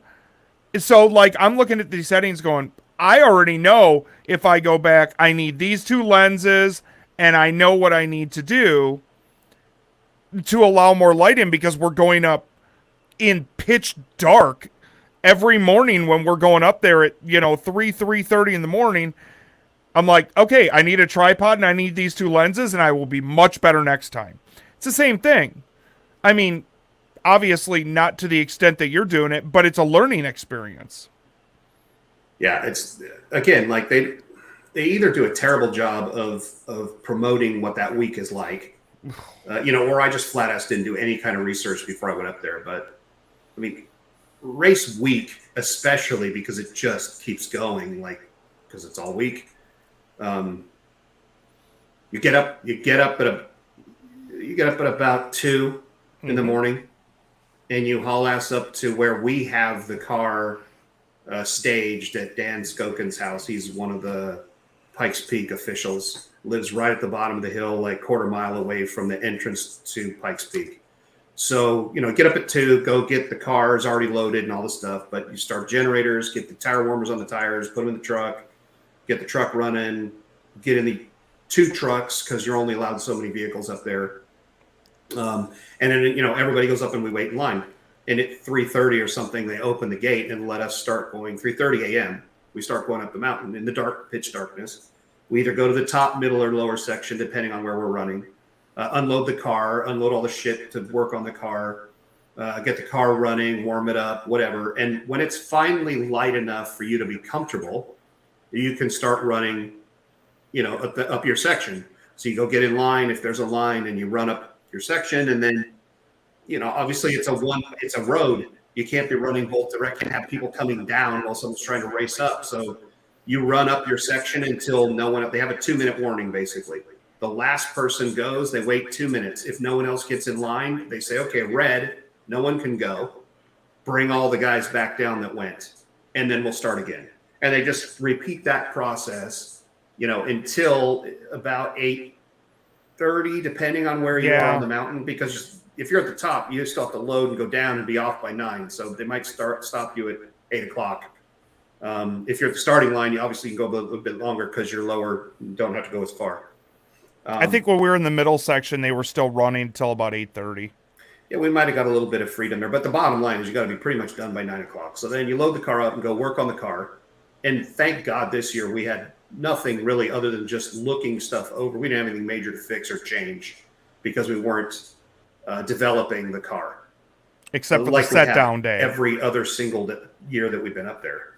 Or fixing stuff that was screwed up. So, you just repeat this over, do the first day, the second day, the third day. And you also have potentially a test day if you want. Plus you have Fan Fest where you take the car down and display it, and that gets over at 9 o'clock at night. And then you finally get some sleep at the end of the week when Fan Fest happens. If you don't test, if you do test, you don't get any sleep because you have to still go up the mountain again, and then get your car ready and take the Fan Fest the second you get down to the mountain. And when you're done with that, the next day, when everyone else is just loading up to go put their stuff on the starting line, you're working on your shit, right? And then you're towing it up there last minute to park it on the starting line. And then you get up race morning, you have to try and beat all the fans that are coming up. So they let the race teams on at like, I don't remember, 1:30 or something like that. And I want to touch on that for a second because that was a trip to me. So we were in what, like an Acura SUV or something, Yeah, I think it was a QX60 or something. or an Infinity, yeah. So we go up at 1:30, or well, we get through. They start allowing teams to go through. The line was already down all the way down the mountain. Yes. So we go through and get as close to our pit spot as we can, pull off on the side of the road, and decide that we, try to get some sleep because that's the only sleep you're going to get that day. So I go all the way in the back of the SUV. All our stuff is back there. I'm curled up, and listen, I'm not a small guy. I'm 6'1", 350. And honestly, I should have sent Ryan back there because he's half of everybody else's size. Oh, but yeah, we should have forced him to the back. But so all of a sudden, well, then it's time to go to your pit in the morning. These guys open the back, and I practically fall out, and I'm awake, but I've got fans and people like honking and waving as I'm almost falling out of the back of the SUV. But it was... Here we go. I have a little sampling that I took from that night in the van. Oh, I boy. woke up at one point.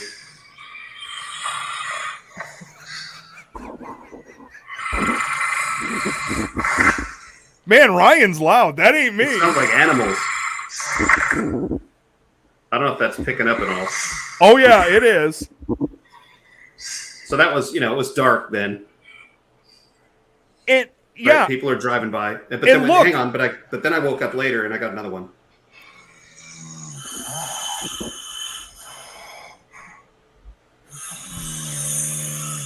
There's 3 people just snoring away and all like in unison, like they're playing. Oh, that was terrible. But the funny thing is, yeah, see, and there you Oh, and then it started raining. Yeah. But the funny thing is, so if you go back to the one where we're in the dark, fans are already walking up the mountain at 3:30 in the morning, whatever it is. And it was, if you've ever watched a line of ants on the pavement, it was, I get out and I'm watching and there's just lines and lines and lines and lines of people walking up, and I'm like, this is absolutely insane. Yeah, it was. I mean, literally, we pulled over at whatever, probably when we were up there, maybe it was close to 2. And I don't even know what time those videos were, probably 3:30 and fucking, I don't know, it was light, so maybe 5:30. The line never stopped. I mean, even when we got out of the truck, there was still cars and people walking up there. We just happened to be walking with them up to the starting line where the car was. Exactly.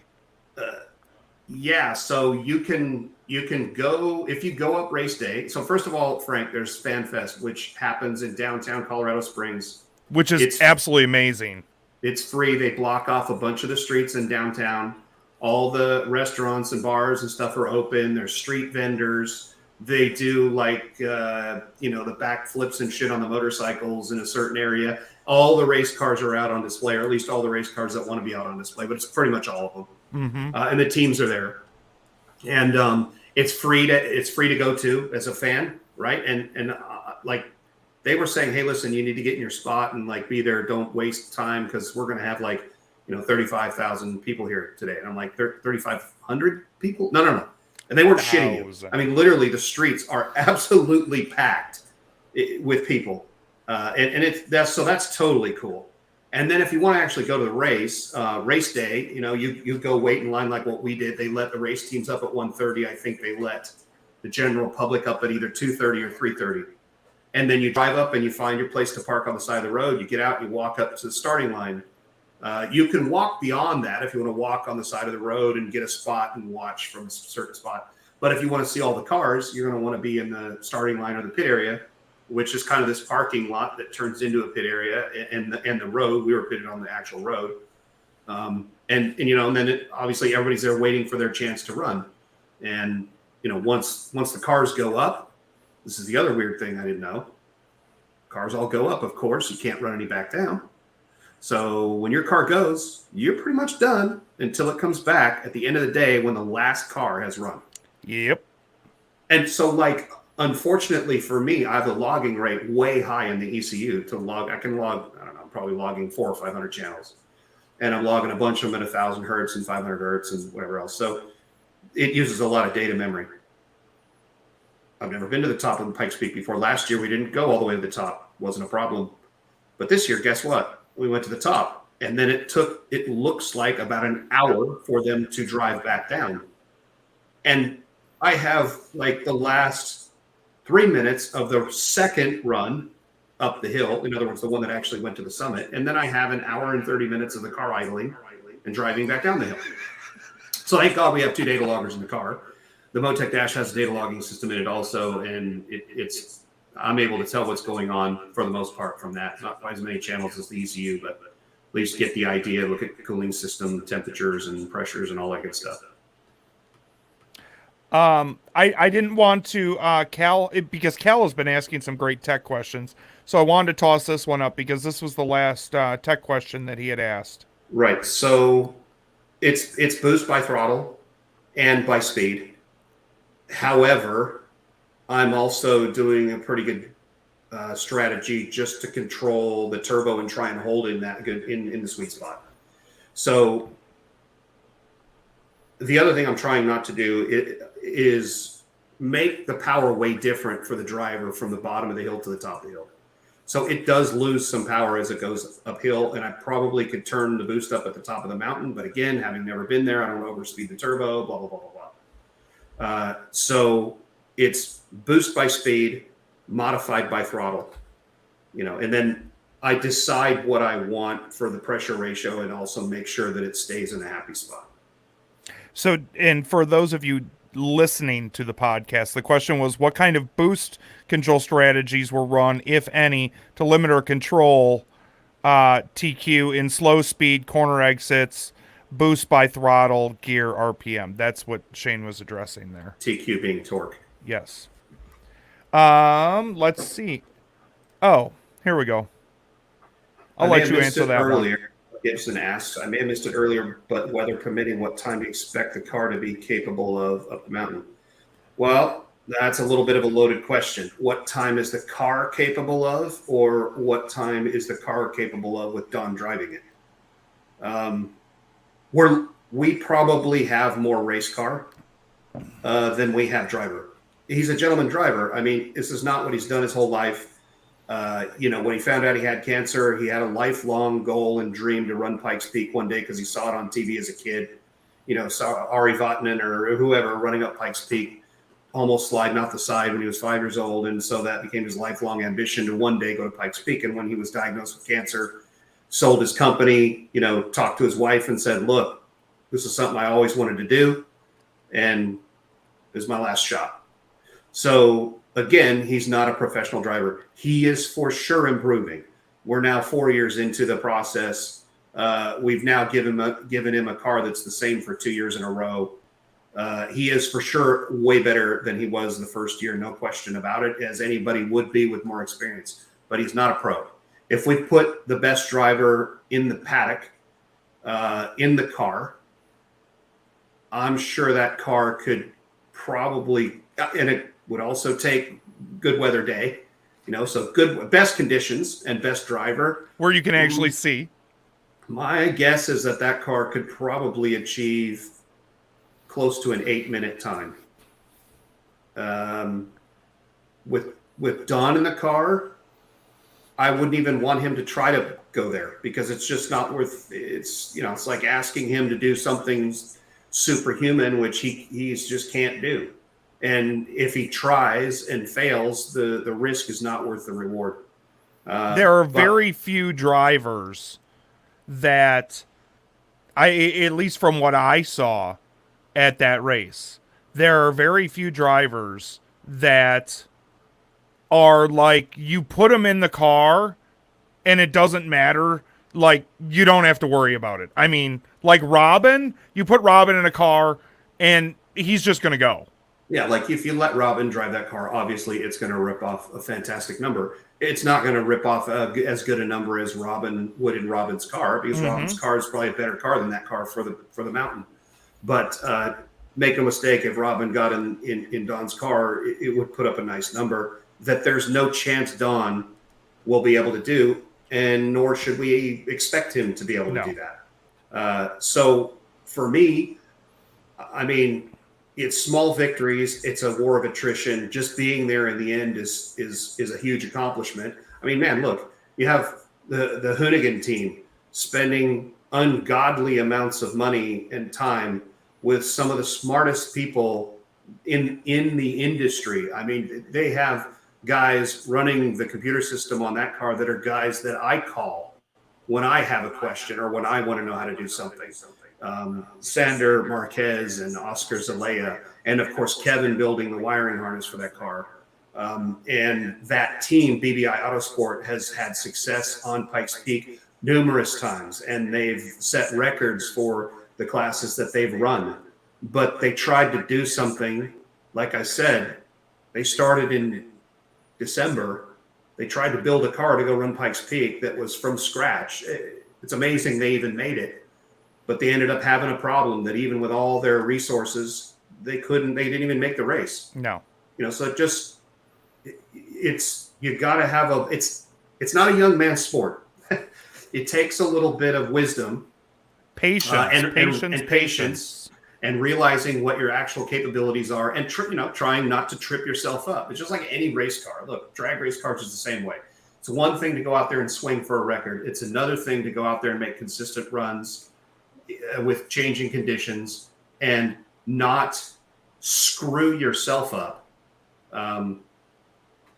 by making too big of a change or an adjustment that doesn't. What do you need? What do you need in order to win? Not how can I impress everybody by being the fastest guy this round? And listen, I love that too. I love trying to do that, but that is the hard way if you want to win. And to win at Pikes Peak, you have to finish first, right? And what I will say to build off of that, Shane, is this was unlike, and we'll get to Frank's question in just a second, but unlike anything else that I've ever gone to, if you want to talk about teams that don't give two shits who gets up the mountain quickest, just as long as everybody gets up there safely, and if you need something, they're over there. I remember when we got sent back down the mountain, got red flagged or whatever it was, so we could come down the mountain and start over. Yeah. I was standing in the pits. I think you were on the starting line. Yeah. I was standing in the pits. 2 or 3 teams came over to us. Are you okay? Do you need anything? Just the amount of sportsmanship and gentlemanness that goes into racing on the mountain is something that I've never seen to that extent before. And dude, that's honestly part of what makes it awesome. So quickly, Frank Reyes. Yeah, I use map versus EMAP, and I custom wrote that into the software because it didn't do that to begin with. So, I mean, check this out. Robin Schute's guys. Robin Schute was a guy that qualified #1, was in our class. A phenomenal driver, okay, with a really good car. And he won the event overall. He was king of the mountain, and he has been in the past. And there is no way we could touch him no matter what we did to the car, unless we could put someone that was crazy like him to drive the car. We would never be able to touch him. And that's fine. We certainly respect everybody else. And I think you'd find that throughout the pit area. Anybody who's willing to go up there and put themselves through this kind of punishment to go race up a mountain, you have to give some amount of credit or respect to, and I think there's a common respect level through the entire pit area for that. You are not racing against the guy next to you, even if you're in the same class, because again, the conditions can change. It's not a man versus man contest like drag racing is. It's really, man and his team against nature, and the elements of that mountain. And you're obviously racing for time and in the same class, but I got thrown off by Teddy's question. So the thing I'm trying to say is that even Robin Schute's guys came to me and said, with excited looks on their face while they were walking back towards their pit area, hey, where did you guys end up? Yeah. I'm like, I think he ran up there in like 12 minutes and 32 seconds. They're like, oh, right on. He made the summit. Awesome. And I'm like, where did you end up? And then I'm like, oh, yeah, stupid. You were #1. Oh, sorry. Congratulations.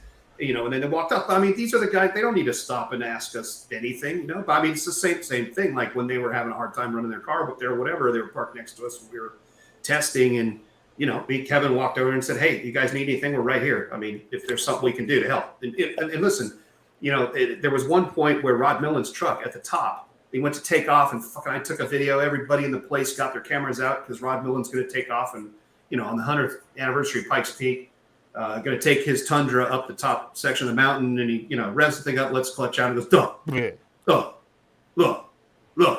look, and it does that fucking for a mile. I mean, he could have run out and pushed it out of the way faster.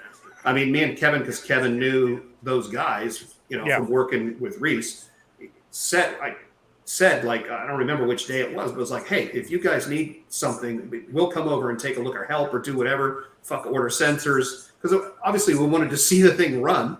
I mean, it's got a tremendous history, as does Pikes Peak, and so it'd be a real bummer if that's how it was going to run.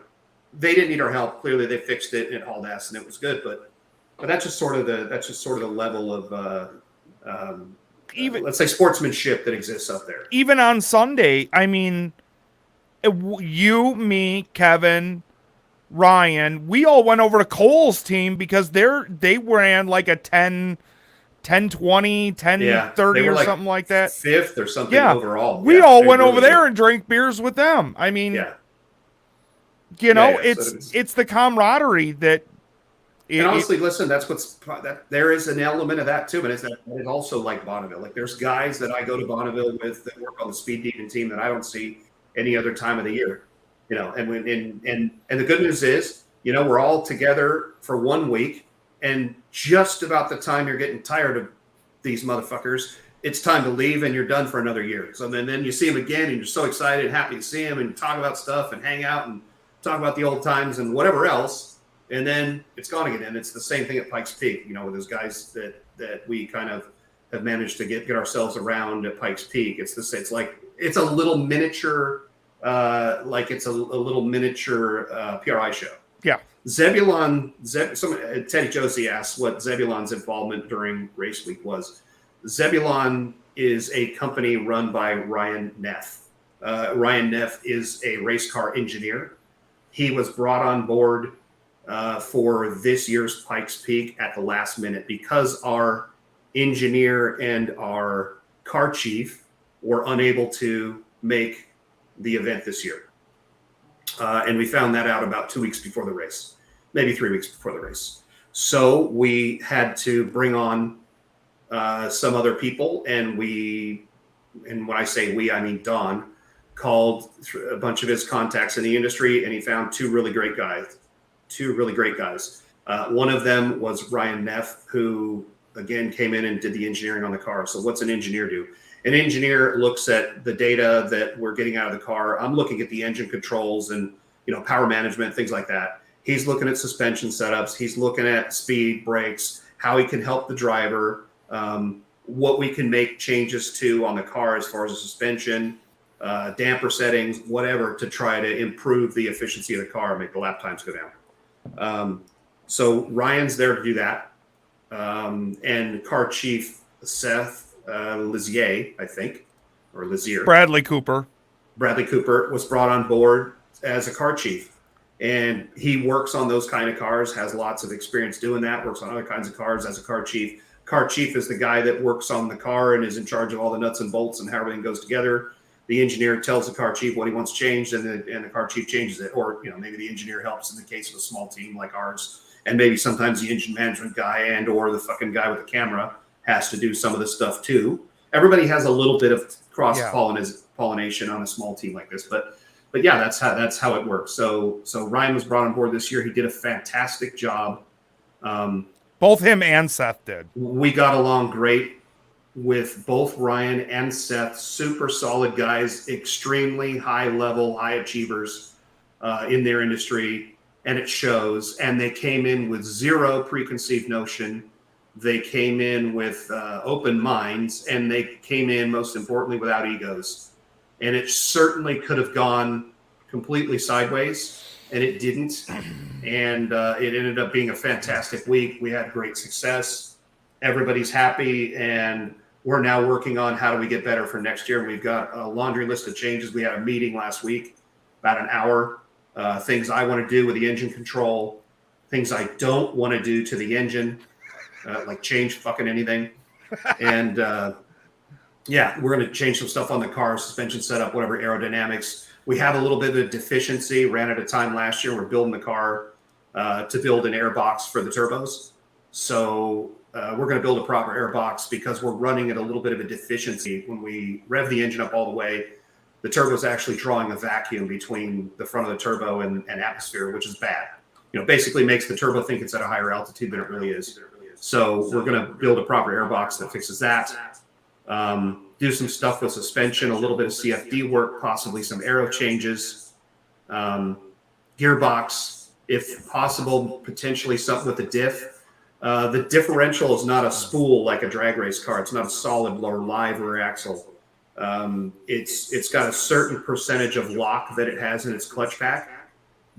So it's somewhere in between a locked axle and an open diff. It's not open, but it's also not locked 100%.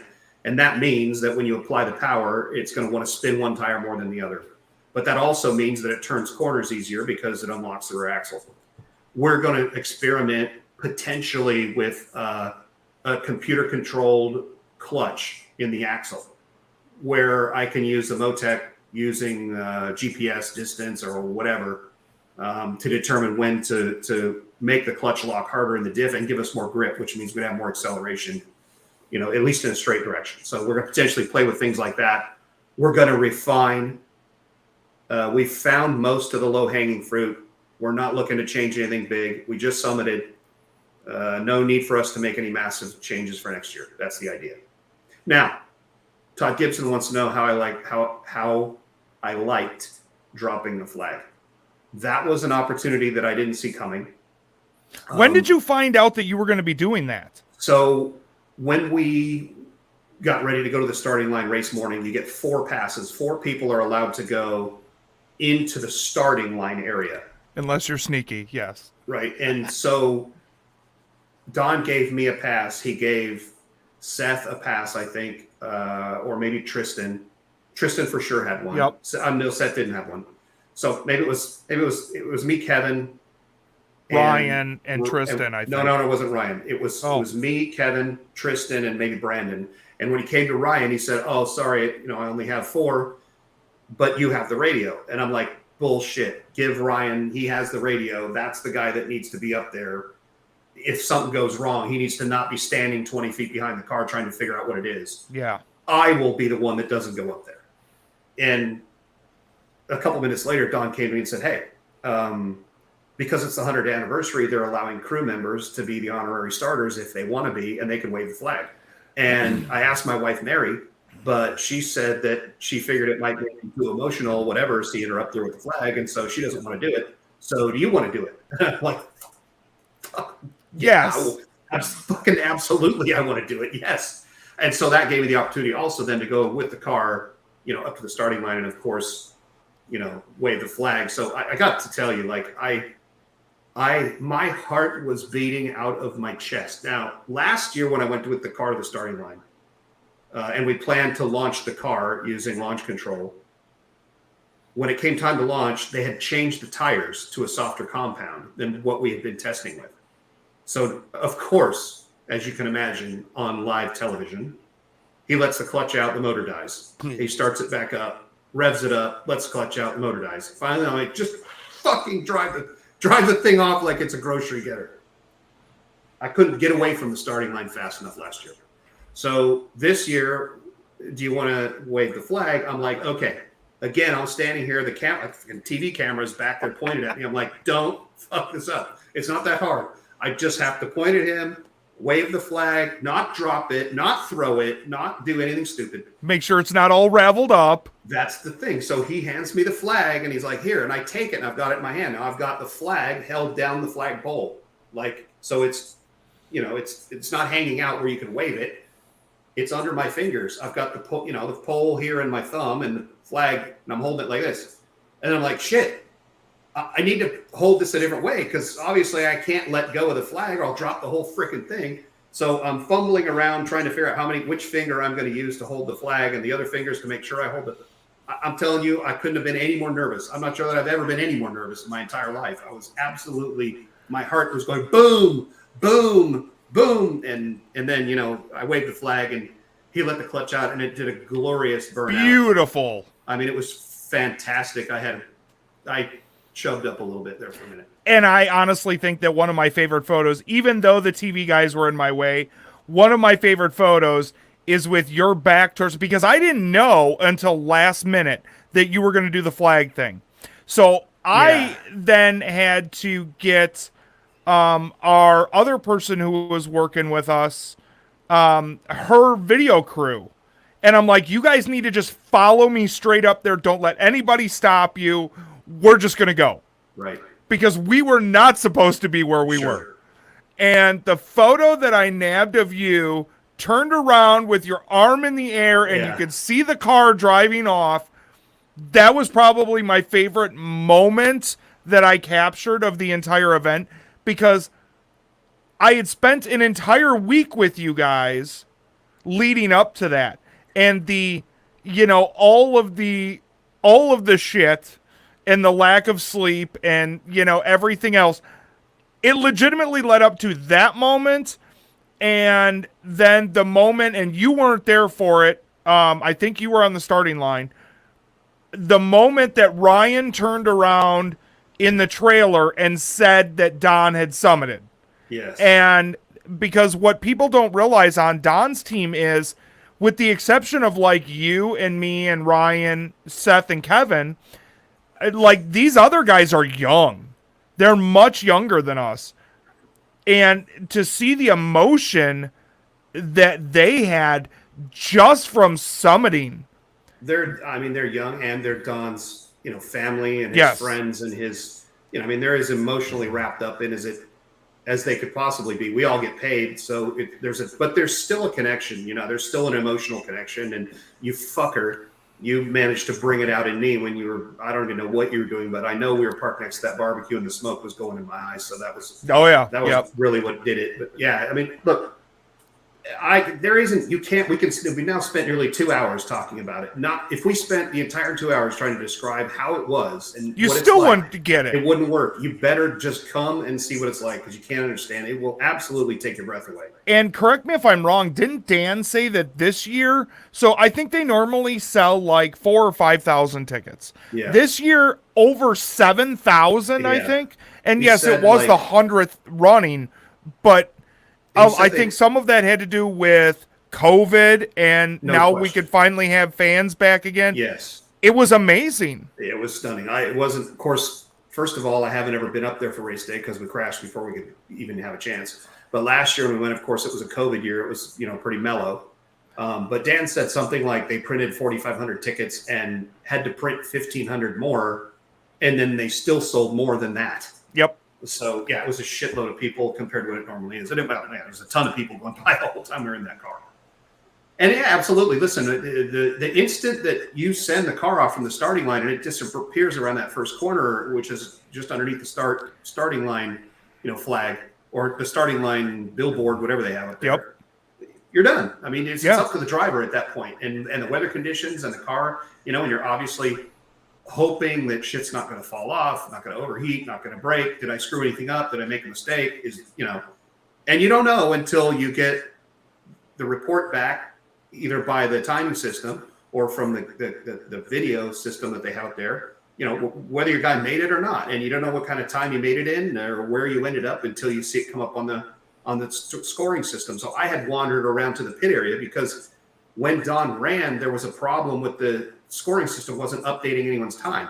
So I was trying to find some other place to find it, which was ridiculous because they're all hooked to the same scoring system that's not updating. So all I did was walk around and look at a bigger version of a screen that wasn't updating. But so I wasn't there when he actually summited, and I decided to wander back to the trailer, and that's when you guys told me.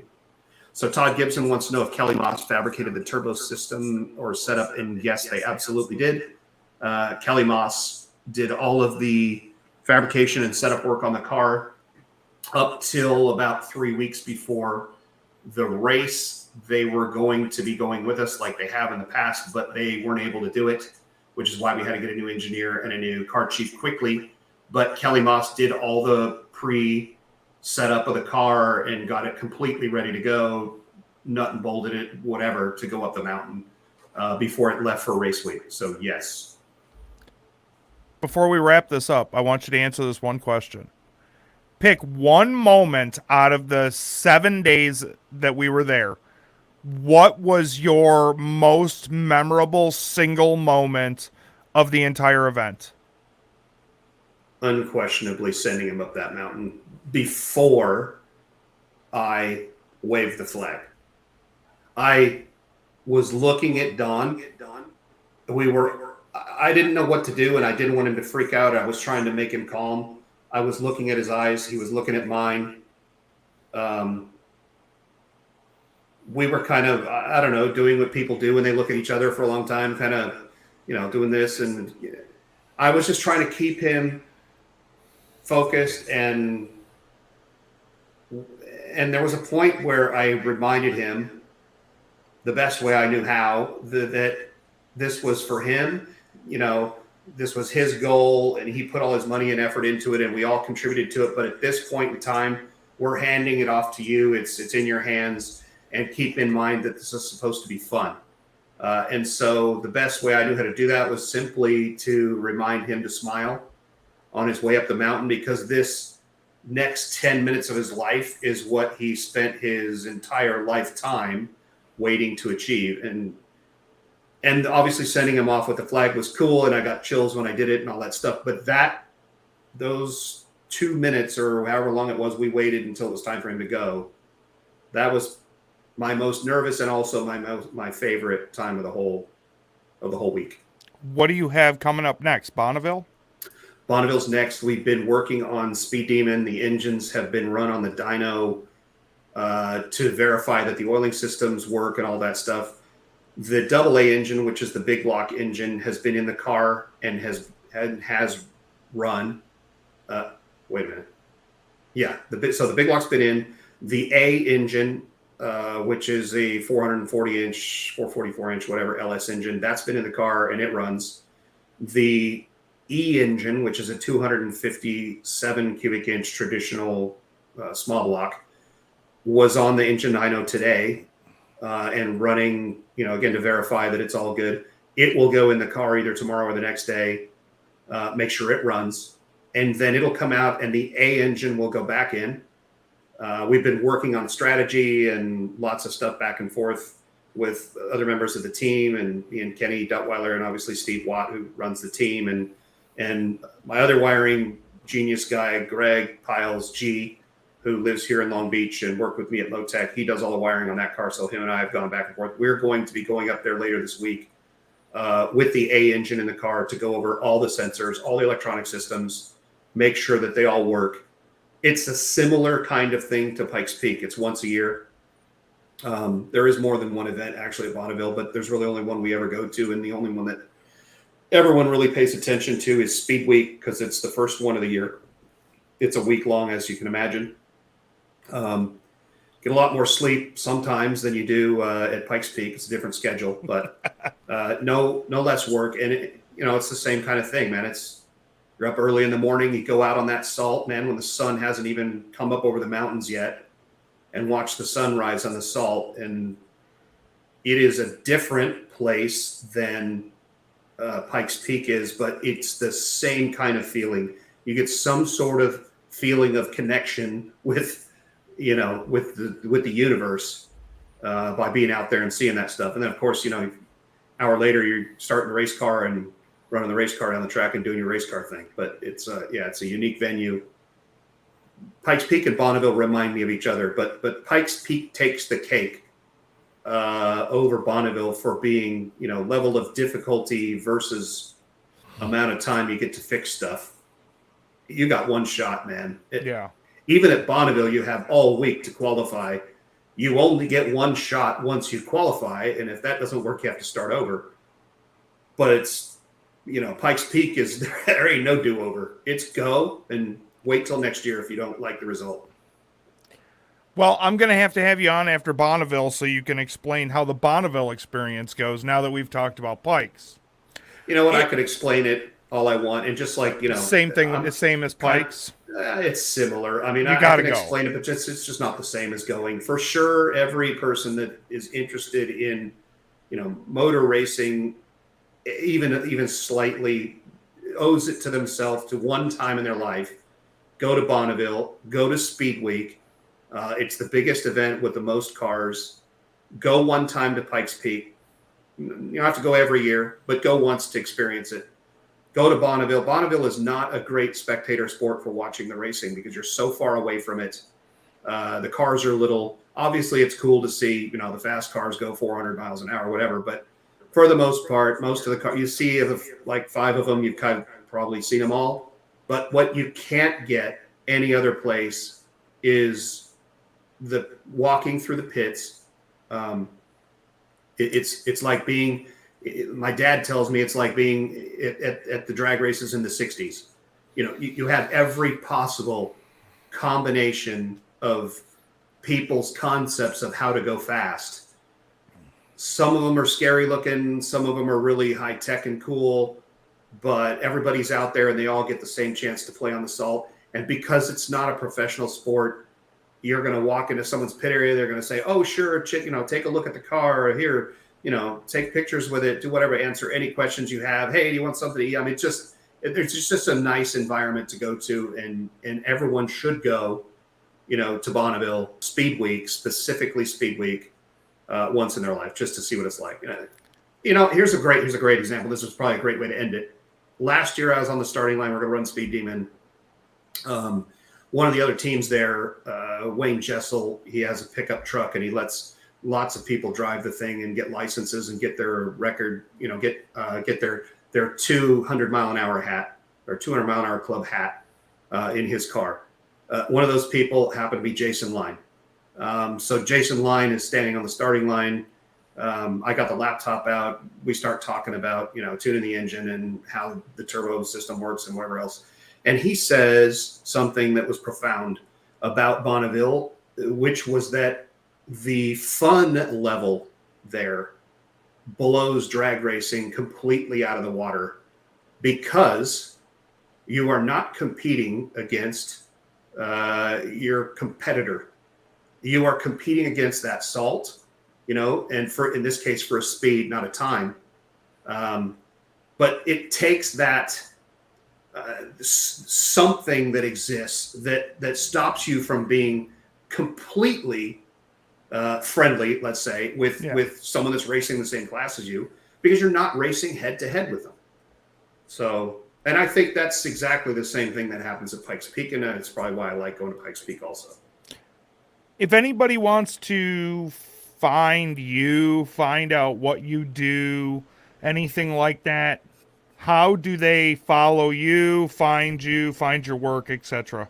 All the normal processes of social media. So almost every social media outlet I am at, tuned by Shane T. I also have a personal Facebook page, Shane Tecklenburg. And that's probably the best way. I obviously have a website, which no one's ever going to go to. Phone number, which if I gave it out, I wouldn't answer half the calls anyways. So that's the place. Hugh Jass says I'm on Grindr. I don't even know what Grindr is, other than something you don't ask. Just don't with, ask. But, yeah. Well, so you know what, Hugh Jass, I'll bet you Hugh Jass is Nathan Velotis out of Australia. Another wire does the same thing as Kevin. Okay. But he's just the kind of prick that would do that. And if it's not him, then that's fine, because I've just got one in the bank for when he does some other stupid shit. Exactly. He's the one that posted a picture of me laying in a little kiddie pool, which, to be fair, it's my fault. I put the picture out there so he could do it, and put it on top of the James Webb Space Telescope, image. Posted that on Sunday, I think. Nice. Well, I think that's going to wrap it up for now. I mean, we've have to have bored everybody to death by now. No, we've still got I don't even know how many people on. So and it's been very informational. I mean, I love it. I love sitting down and having these talks with you.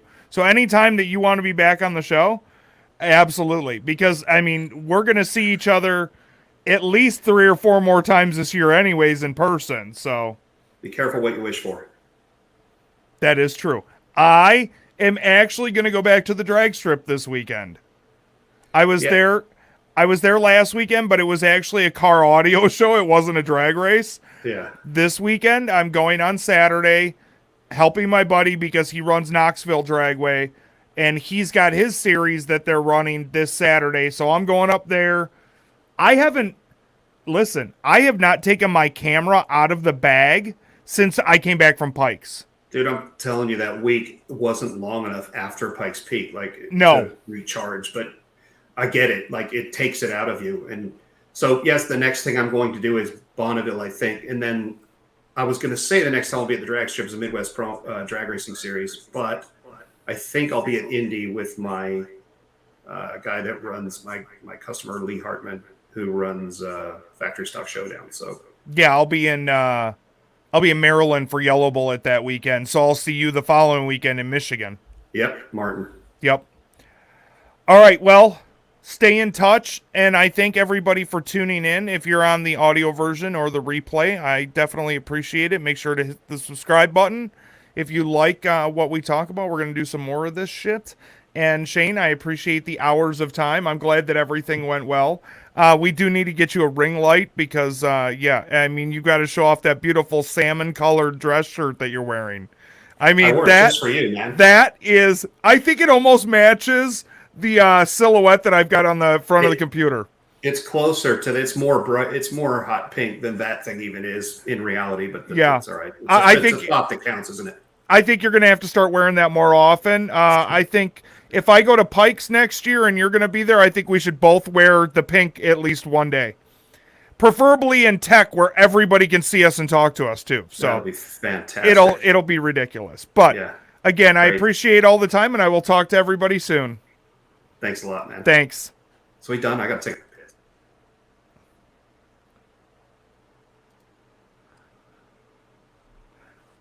That's all I got for you. Thanks, guys.